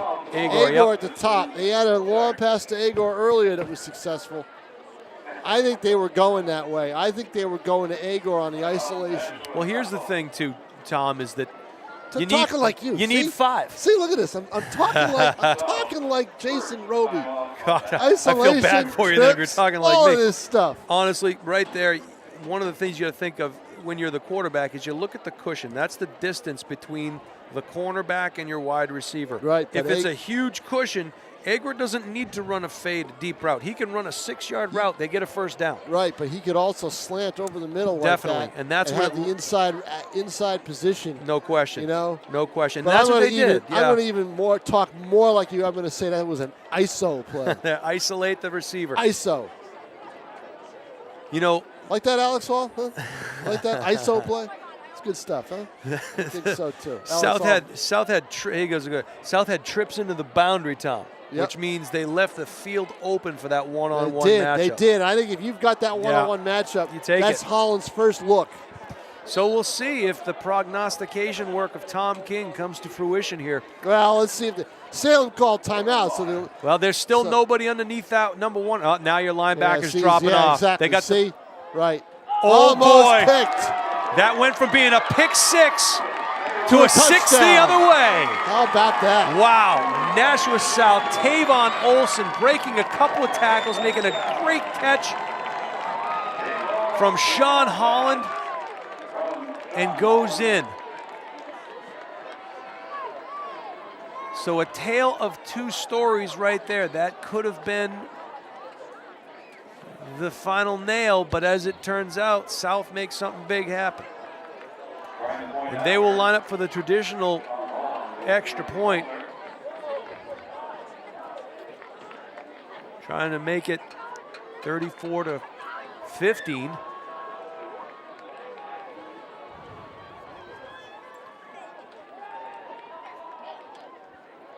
And it is a fake, and he's going to go in. No, he dropped the ball on the 2-point conversion. Ouch. So they lull you to sleep. We're going to line up in the muddle huddle, and we're going to go for 2. When we line up for the regular kick, we're still going to go for 2. Fortunately, this time that pass fell incomplete. So a nice 13-play drive there for Nashua South, and they are down 34-14 with 7:18 to play here in the second half. And one thing about 7:18 left in the third. Third quarter, excuse me, right. One thing about Scott Knight coach team, these kids will never give up. They play hard. These kids are with each other year-round. They do all kinds of things. Last night, as a matter of fact, Tom, I talked to Scott earlier, they boarded a bus after walkthroughs and drove to Durham, New Hampshire to watch UNH open up against Maine. Coach Knight's son, Trevor, the starting quarterback, and led the Wildcats to a 24-23 win. They retained the Bryce Cowell musket, and Coach Knight brought his team, and they went to that game. So that's great team building stuff, and you get a chance to also watch your son play. So does some good stuff with his teams. All right, so here we go. again, number 82 for Nashua South is Jacob Smith. He is a sophomore. He'll put his right foot into the ball. And we know what happened last time. And that is a live ball, and I don't know. See. Do they have it? South says we have it. It looked to me like it was Salem, but Salem has it. No one jumping up and down. The tip-off was no one was jumping up and down for the Panthers. You know, they kicked it to the other side this time, and after 10 yards, that is a live football, and some miscommunication there by the Salem return men could have been a drastic circumstance had South come up with it. So Salem dodges a bullet, and Nashua South will try to get the ball back some way, shape, or form here. Saldano and the Salem offense break the huddle. They'll come out in a tight end to the left with a tight slot trips to the right, one back in the backfield. Perhaps a sweep to the field, and it was going to be, but instead they got a delay of game. You saw right there, Tom King, that Josh Shabanda was going in motion to the trip side. That was going to be a toss sweep to the field. I don't mind a delay of game with 7 minutes left in the fourth quarter, not in the third. Because, I mean, you don't want to give, you're deep in your own territory. Same play, Tom. Same play. Same play? Yep. Sabanda. There you go. There it is. There's the pitch. And turns they the corner, have the edge. And he's gone. Wow. Well, it's going to be up to Olsen to catch him. He's got an angle. Let's see. Does not Does get he push him out? No. A Sabanda. 81-yard touchdown. Oh, wait a minute. Flag where? They're coming back. They are cuss. Oh, boy. Where's that flag? He's waving him back. He is waving him back. All right. A personal foul. What is it? Let's see. I don't know. The flag's at the Steve Hall's waving everybody back. Flag is at the 37-yard line. So they run. So it had to be an illegal block. A hold. Hold or a clip. Personal foul. Yeah, that wasn't holding. He didn't call holding. He didn't call holding. No. Called the personal foul, but what? Yeah, it might have been a chop block from somebody. I don't know. Well, as we said before the play started, so they're going to run a toss sweep to the right, and that's a big penalty. That is a big penalty.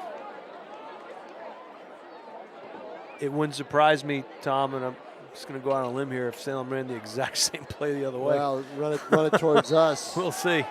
Watch that bottom of your screen, everybody. All right, they are now a wing, tight end wing to the left, split end right. Two backs in the backfield behind the quarterback. And it's a double dive look almost. And that ball is carried by number 34 for the Blue Devils. That's Dominic Paitu.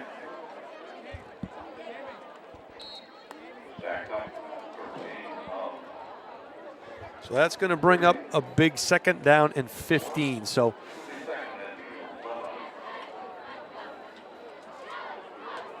Nashua South here hoping to get the stop. Scott Knight said we need to stop them 3 times in addition to scoring, but we have to get at least 3 stops if we want to win this game. They're running a counter play, counter crisscross inside. South stayed home and was waiting for it. And you could see that one coming from the outset. The wing back went back across the grain and took the inside handoff from the halfback, and South was just waiting there for it. And again, South doing a great job of reading their keys up front, seeing who's pulling and leading them to the dance. A nice job by the interior folks on the backside of the South defense, bringing up a big 3rd down and probably 8 here, 7 or 8, about 8 yards.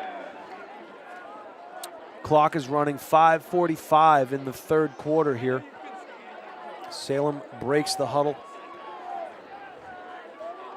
3rd and about 9 at the 26. They've got to get to just shy of the 35-yard line. Tight end wing left goes in motion to the slot side. It's a waggle play, and he could run all day if he wants. Yep. Yeah, again, South just not accounting. Gone if he gets, no, nice tackle by South to save it. Yeah, Soldano. That was Agor on the tackle, who's probably gives up about 40 pounds in that situation, but he was able to get his hands and catch up to Soldano. Yeah, Agor, number 45, making a big play. Saved a touchdown. Now here again, another big third down play, and you have to understand what your opponent's trying to do to you. It's third down and long. What does a wing team like to do? 49-yard run. They want to run the waggle. They want to run the keep-out pass. They want to do those things. So we have a tight end wing to the left with a wide slot to the right. Motion back into the backfield, and the toss goes Sabanda to Sabanda again, and nice great cut. second cut. Sabanda Down to the 3. dragging the South defender down to about the 2-yard line there. Number 45 again, Agor on the tackle, but not before Sabanda has a great run down to about the 3-yard line.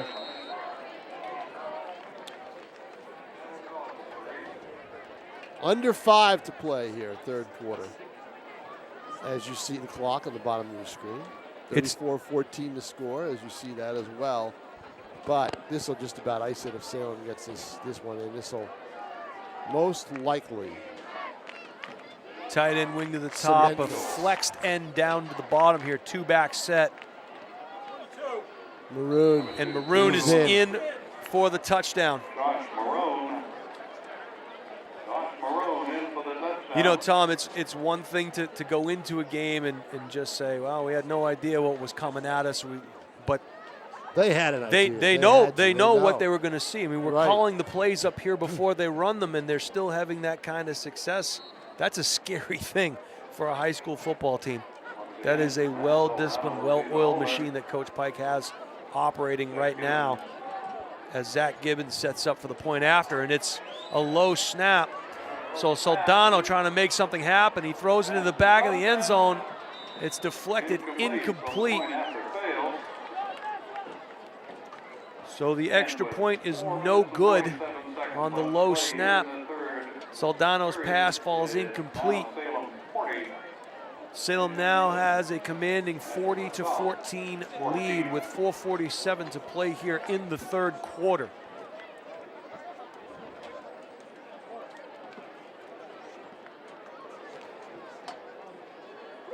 The thing that South can learn from this, Tom, as you go along is, look, when we get to third down, and we work so hard those first 2 downs, and we get to a third and long situation, we've got to win the battle of third down. Yep. Have to win the battle of third down. And fourth down, because a fourth down play led to the score as well. Right. Third and fourth down plays are huge, and those are game changers, obviously.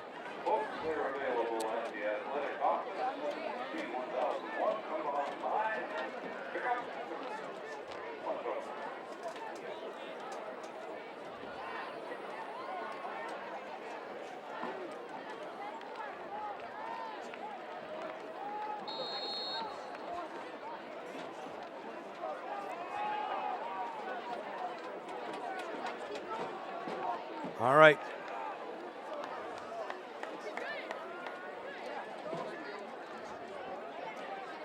Zach Gibbons going to have a tired leg by the end of the night tonight as he puts his right foot into it. That's going to fall short. And again, bobbled there by Nashua South's number 33, Zachary Hero, a sophomore.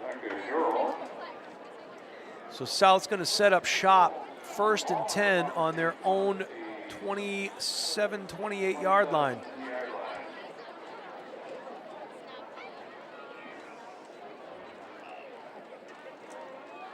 So one thing that we've seen here, Tom King, is that in space, this Salem defense has played a lot better than a lot of people gave them credit for early on. These they have, because of their speed, Jason, they're able to get to the ball very quickly and make those kinds of plays. And they haven't, and their tackling is great. Look at that tackle. Yeah. See? Their tackling is fine. They got 3-4 guys in the backfield there, led by number 15, the kicker Gibbons. But You know, the other thing too, and Scott Knight alluded to this when we spoke earlier, that, you know, that the offensive line is a work in progress. They're starting to gel, and it's, you know, you can have all the skill guys you want, but you'll go as your front goes, and they're starting to get better. But that's not the reason they're down. No, The not even close. reason they're down is they weren't able to match Salem's offensive speed with their defense. And there's an RPO again. They tried to run that run-pass option, and again, you can't run that bubble screen. It's you know, shut down. Salem is just shutting that down. I got some more scores for you across the state. Bedford Bulldogs all over Manchester Memorial, 42-0. Nashua North in the fourth quarter, 48-24 over Timberlane. So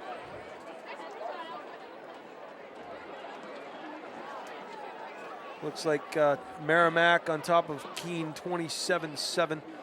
Third down and 13 here for South. It's a pump and go, and it's just overthrown. And Salem had over-under coverage right there on number 2, Tavon Olson. Pinkerton all over Alvern, 47-0. And Winnicunnet on top of Dover, 19-18. Last check, that was at the half. So fourth down here for Nashua South. Gonna have to punt. Sabanda back around his own 40-yard line. No rugby style this time. He puts his right foot into it, and it looked like he was going to fumble it. He tried to reverse field. And then he tried to cut back. I don't know why, Jason. He had some room right across the 50. You cut back like that, you know what goes on this turf?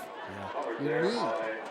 That's a tough cutback play for him to do. Yeah, that was a tough one. But you run straight ahead, you're up. You know, you get to your destination a lot quicker running straight ahead than you do running backwards. However, if there's anybody on this field that could have made that play work, it's him. It's that Sabanda. Yeah, no kidding. Yeah, he's quite a special player. Speaking of special players, I had an opportunity when I talked to Scott Knight earlier. He talked about has some great kids on his team, and one of his young men tore his ACL. Andrew Pincala. Oh, first play of camp, and they have there's a wide open receiver, and it's overthrown just a little bit. They have him coaching now, Tom. They have Andrew Pincala helping out with the coaching. And that's a great way to keep a young man involved, you know. It is. And good for Coach Knight, and good for Andrew for sticking with it. It can be a frustrating thing. It's nice to see him still involved with the program for sure. All right, so Salem choosing to go to the Friendly Skies. Yeah, he's a junior, so he's got another shot at it next year. So it'll be 2nd down and 10. Jack Gaddy loved to throw when he got near the 50, and it looked like Coach Pike keeps that same mentality alive. And South just has everybody in the box right now, and you can see what happened right there. Boy, I tell you, looking at that defensive front for South, it looks like there's about 8 guys in the box. So 3rd and long here. We'll see if South softens up a little bit in the secondary, expecting that pass to the right. It's either going to be that or a counter back here to the boundary. So 3rd down and about 8 from midfield.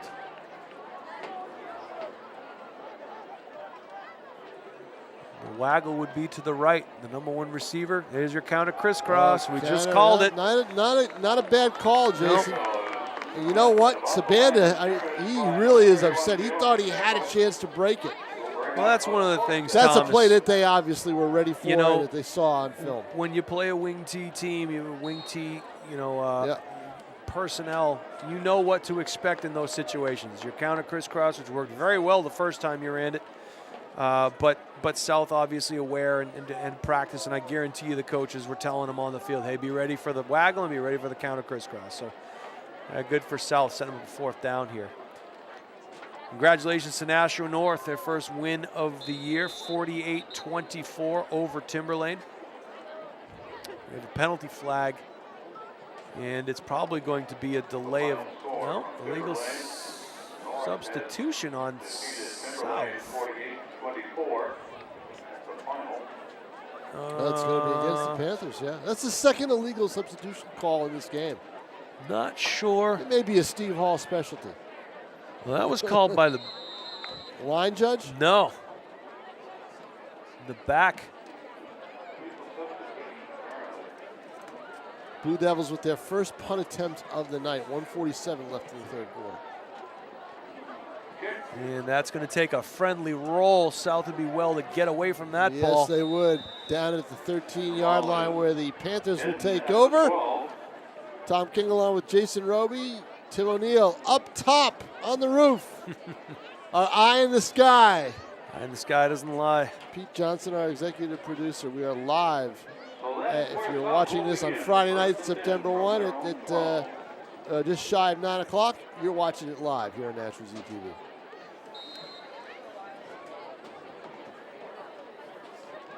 And if not, there's probably fewer mistakes, and Pete Johnson will have edited it out. That's what he gets the big bucks for. They'll just show John Collins. They'll get rid of our voices and put John right over. That's yeah, exactly. Oh, no kidding. We're probably not even on right now. No. That's a great run right there. At what point, Jason, do you take your first team defense out of the game? Well, I think it's got to, there's some unwritten rules. You kind of look across the sideline and you start sending some guys in. South still wants to play this thing through a little bit. They're going to wait for South to concede, I would think. That was a good tough run there by Jalen Pacheco, and you don't want to put your some of your younger guys in to kind of face the wrath of that young man running downhill. So we'll see how that plays out. And the run pass option again, and just it's not there. Salem is very well schooled in this defense tonight. You can really see they understand what South's trying to do, and they're doing some really good things defensively. So hats off to the Salem staff and their players. Boy, they're doing some good things. It's going to bring them a 2nd down and 10 from the South 24-yard line. Slot trips to Holland's left.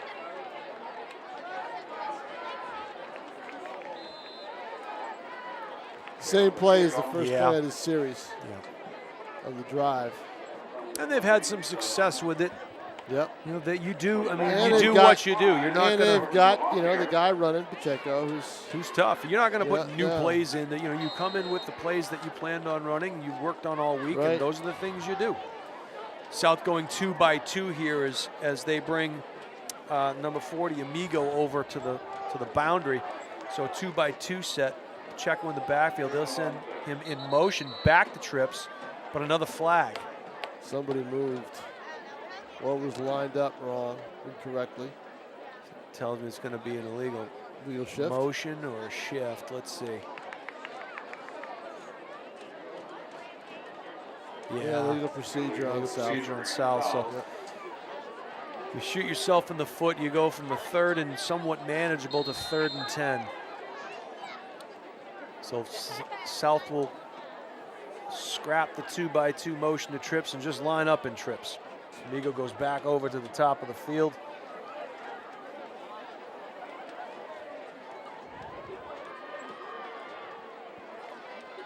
Holland rolls to his left, sets his feet. Overthrows. Yeah. And that's a tough play. Rolling left, right-handed quarterback. Ball carries on you a little bit. Just a level routes, 3-tiered routes. So that's going to be the end of the 3rd quarter here at Stellos Stadium, where the Nashua South Purple Panthers have some work to do. They are down 40-14 to the Salem Blue Devils.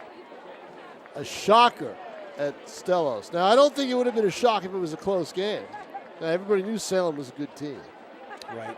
But for South to be down in this fashion, not something anyone expected at the start of the season. Well, it's tough. You think about the scouting you've done, the film that's out there. What have you gotten to see? This is, and again, I will say again, a lot of people have picked this Salem team to be in the Final Four this year. There's no doubt about it. This looked like a playoff preview, and in some way, shape, or form. And that's not to say that just South like, won't be there too. And remember this, Tom King. Remember yep. this. Exeter last year took it to South and North during the regular season. Right. And both South and North almost beat Exeter in the playoffs. And North probably should have. So it's a long season. A lot of things can happen. The one thing you don't want to do right now is to abandon what you do. Right. It's easy to keep your head down. You got to keep plugging away. These kids have worked too hard in the off season. They've done too much team building and to let this get them down. And that's the great thing about football is you get another chance next week.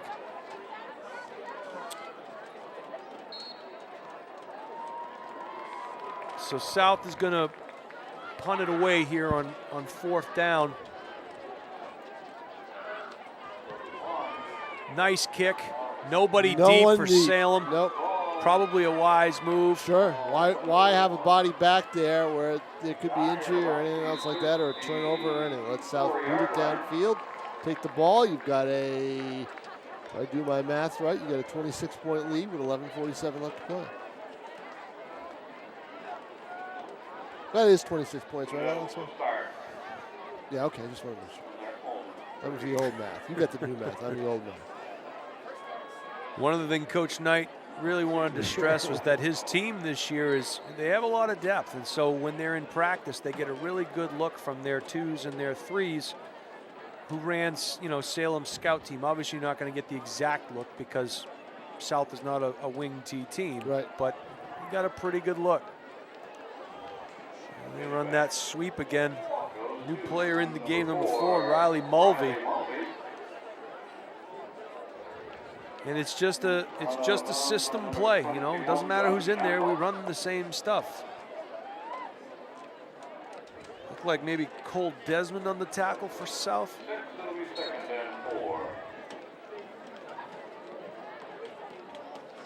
Some substitutes starting to come in now. Yeah, there's going to be a lot of them now as we're into the 4th quarter. Soldano's still the quarterback, though. I don't think you're going to see Sabanda again in this game. I think he's done.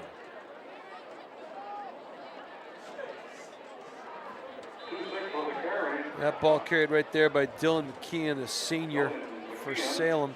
First carry for him tonight. Tackled by Tanner Plood, number 17 for South, and they'll move the sticks. New set of downs for Salem.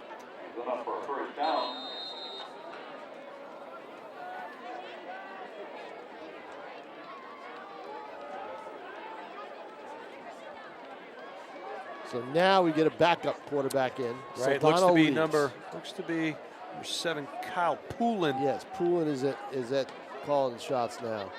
And they run that toss sweep again. Maroon's still in the game. That's him with the ball. And we have another flag coming in late on the backside, probably a backside hold of some sort. We'll see what the call is. A lot of flags in this second half. Yeah. Legal use of the hands on that play. You're going to get some backups in the game. Although it looks like they've got a lot of their big linemen still in there. Kind of mixing and matching and substituting freely a little bit. Well, and these 2 JV teams will play if it's tomorrow, right? If not tomorrow, Monday, but probably tomorrow.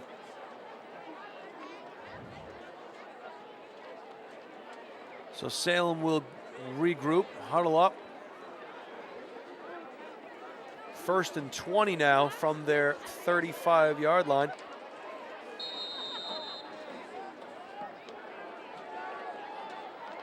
This has got to be one of the coldest season openers I can remember. Yeah. Love it.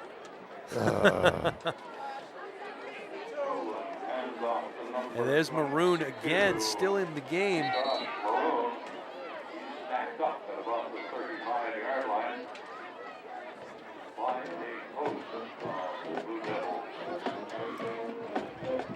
And the funny thing is, well, how come you don't try this or try that? Well, we don't have many 30-yard plays in our playbook. Yeah, especially this late in the game. Right. Everybody knows what's coming. This is. Now you play it out here. You play hard. You try and impress the coaches who are going to go back and watch the film and right. see who looks good.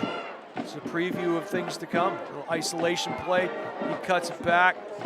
It was number 26 for Salem, Dylan McKeon on the carry. Looked like number 34, David Olson Barnett on the tackle. I tell you what, Salem's running backs are slippery. They just keep spinning and moving. They are taught really well how to run the football. You can see that. Yeah, and that's just, again, you know, it's that mentality of next guy in. Any team that runs the wing tee, the straight tee, the single wing, it's next guy in, and they run those plays over and over and over and over. And they look for a certain type of kid, and, you know, there's a mold for that kid. Maroon, straight ahead speed.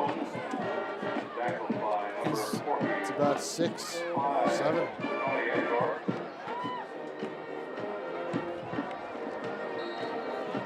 Salem will now punt. 4th and 9.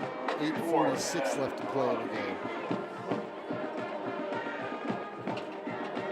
I would imagine that you wonder who Scott Knight is going to send out to finish on his side of the ball, the offensive side. Right.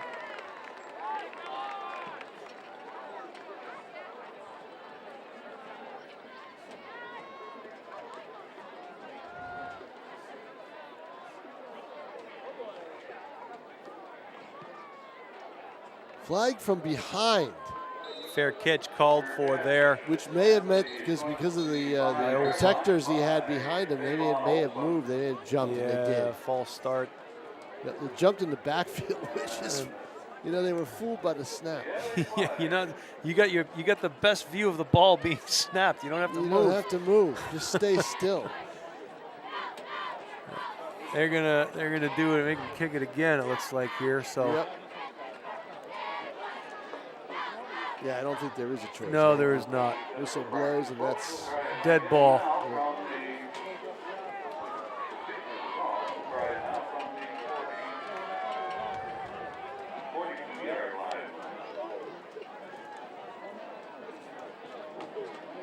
This is going to be not the last 8 minutes and 12 seconds that the Panthers thought they were going to have in this game. They thought they'd be in a nip and tuck game, I'm sure.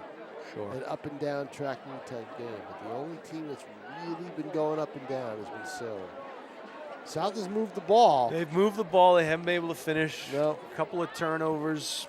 One big one in the end zone. That Changed interception. momentum. Yeah. Yep. And, you know, your best players make the best plays for you, and that's what happened.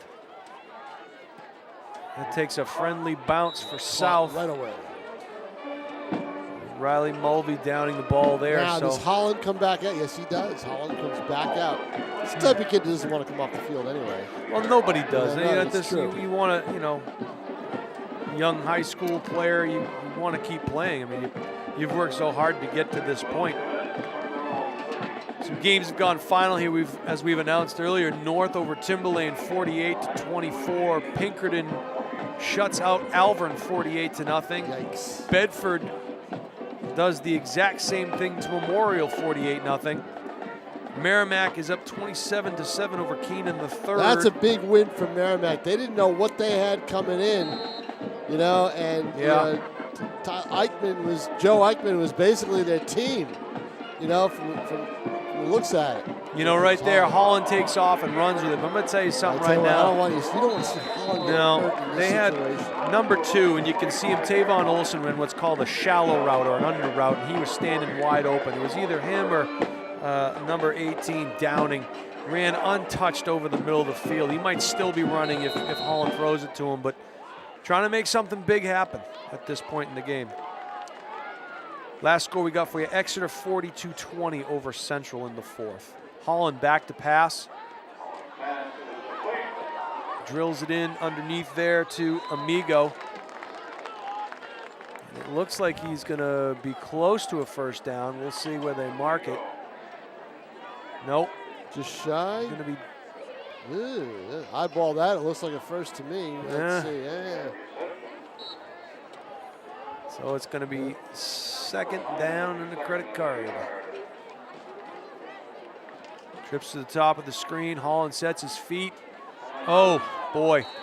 Just a bit just high off there their hands for Amigo. And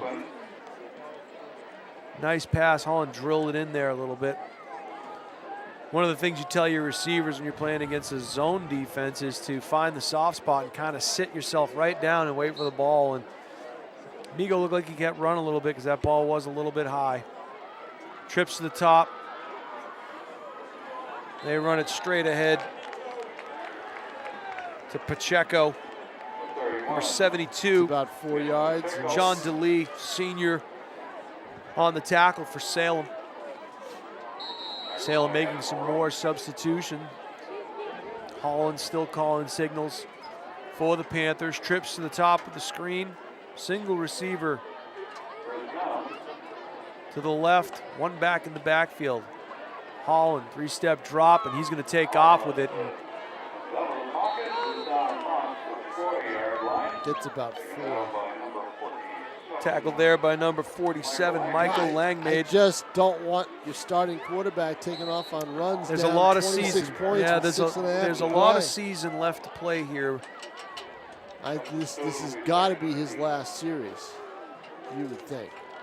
Still a lot of guys in there. Still a lot of guys in the game. Amigo's still in the game. They've got the first team in there. Yeah. There's no doubt about it. You know, got to work on things. I understand that.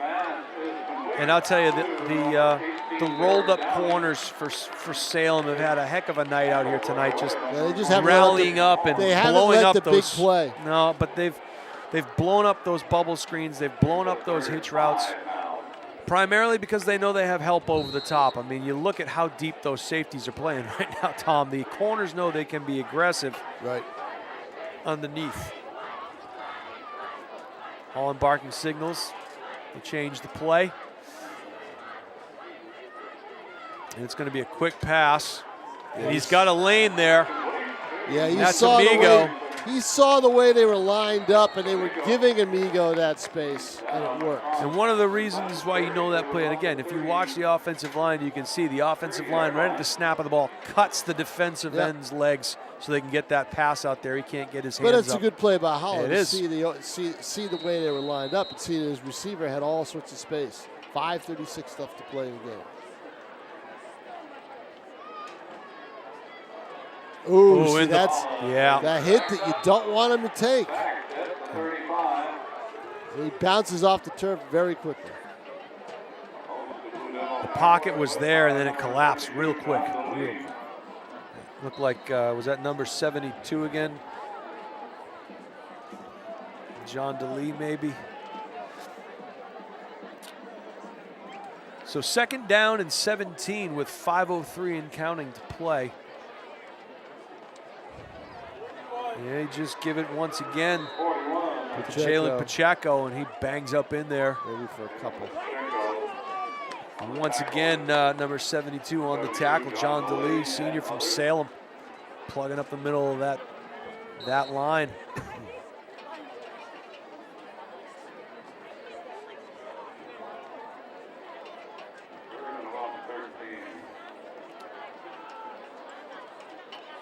Holland in the shotgun, as always. Going to hand it off to Amigo. It's going to be a pass. Oh, Amigo's going to throw it. A little wobbler, and it's tipped away. Yeah, the play was there. Yeah, no, the play's there. You wonder if you want to save it. You just took it out of. You don't want that play showing up on somebody's film. But Tom, I'll tell you what. That's the danger of it. And I will tell you, when you sit up where we sit, you are undefeated. That's true. We will never lose a game. I've never lost a game. You're the great. Yeah, see? I've won in high school, college, and the NFL. So, they're trying to, they're trying to get something here. So he'll roll to his left again. He'll set his feet. And he's got a chance. It's there. It's a touchdown. Oh! Dropped. I'll tell you what, it was a nice ball. It was a nice route. Agor, I think. Yeah, it was Agor. He got behind the safety.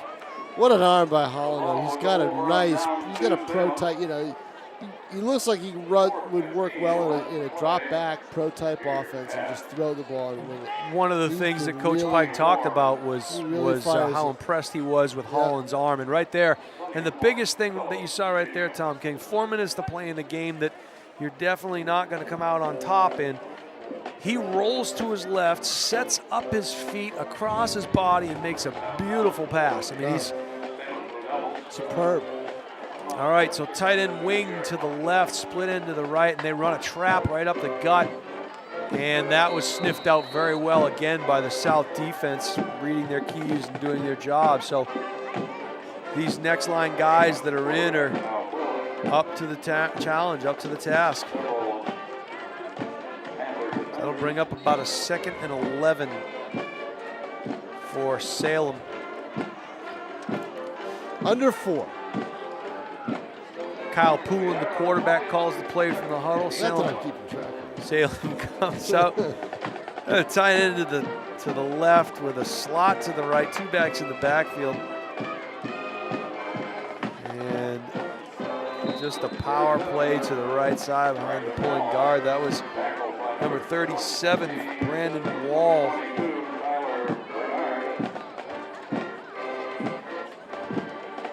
Gets about 2 or 3. Tackle on the play there was Tyler Bernard, number 22 for South. 301 yards put up by Salem in the first half. In the first half, yeah. Some big plays. It's a lot of yardage. Yeah. It's a lot of real estate. Tight end wing to the right, slot to the left, motion to the slot side. They're going to run that jet sweep again. And oh, the corner came inside, and looks like they're going to call a block in the back. Yep. The one thing you tell that outside corner, and that time it looked to be, I don't know if it was kind of a number on that young man, that corner out there. Looks like number 4.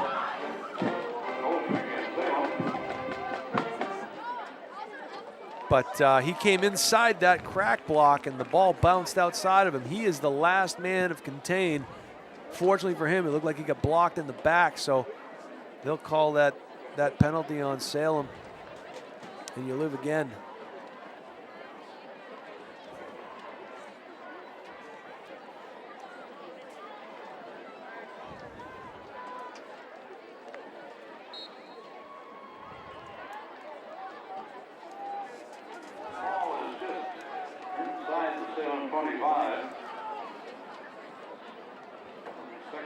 All right, Salem sets up, tight end wing to the right, split end left, and they run an ISO play off the left side, and he might get 1, maybe 2. Number 26 on the carry there for Salem was Dylan McKeon.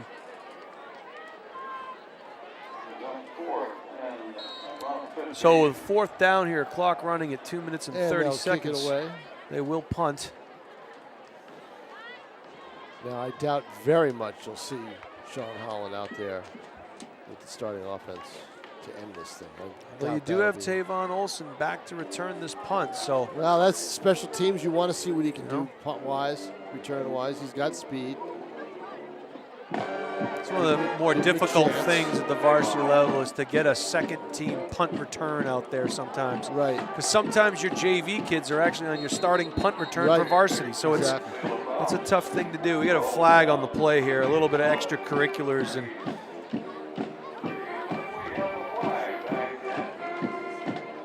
looks like number 70, Nate Tejada, not too happy with something that transpired on the field. And the referees will talk it over at the 30. Looks like it's going to be against Salem, maybe, and they're going to decline it. Very upset was Tejada. Very upset. Banged his helmet down on the turf, by the bench. And there's an ejection in the game. Well, it might be there is an ejection. I wonder if it's him. Well, if the personal foul was on Salem, then it would be a retaliation foul if the South player is ejected. We're not sure if whoever the rejected player was, I believe, has to leave and go into the locker room. I'm not 100% sure. Well, no one's come across the field from Salem to do it. Tejada's on the bench. No one's telling him he's got to go in. So I imagine everything just stays the same. He's just off the field. Right.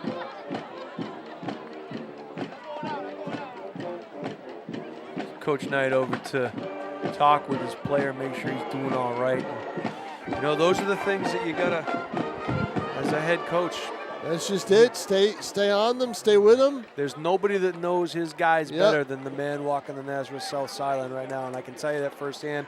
I coached with him for 7 years, and you coached against him. And I coached against him for more than that. So he's got a good pulse of his team and had a lot of success here. Coached against him for what, 11? 10? 4 to 14, 11 years. 11, yeah. So 18-year. I've known him, coached with him for 7 as a unified Nashua high school, and coached against him for 11. Of course, when I talked to him and did a feature on him, he was the assistant coach, a line coach under Bill Hardy. Said no way do I want to be a head coach. And look at him. Great open field tackle there. Yeah. That's the play we call the RPO, the run pass option. Holland fakes the run inside and has the option to either run it or throw it. And what you saw right there is the offensive line not getting up the field. They maintain their blocks within the 3-yard buffer zone there. So the first time that play's worked for South tonight, pretty effective. A 2-by-2 set here. Motion, handoff on a speed sweep. Very nice block there on the perimeter, and that ball was carried by number 14, Zachary Gothier, a sophomore. Tackled by Bosworth, number 20, but not before Gothier gets 6 yards. So 2nd and 5 here with 1:15 and counting. Trips to the left. The RPO again, they'll run it, and oh boy. They'll probably be working on their stock blocking on the perimeter this week, Tom King, I would think. They must be, because that's a play that they've used so often in the past. It just that didn't work tonight. And when it works, it's a game changer. It really, because it's a quick score. Salem has shown the ability to be aggressive on the outside today with those corners. They've got speed on defense, and I think that's the thing. They run to the ball very well. Dante Young, I believe, is the quarterback. Ooh, boy. Great sack right there by number 79, Sebastian Ebelim. Apologize if I said that name incorrectly, but a very aggressive play by him as he gets the quarterback sack, and we're running at just about 40 seconds here to play in the game as Dante Young, a sophomore quarterback for Nashua South, takes the snap and rolls to his right. And a nice throw that is caught, almost intercepted there by 23, but goes through his hands and caught by Kyle Salemi.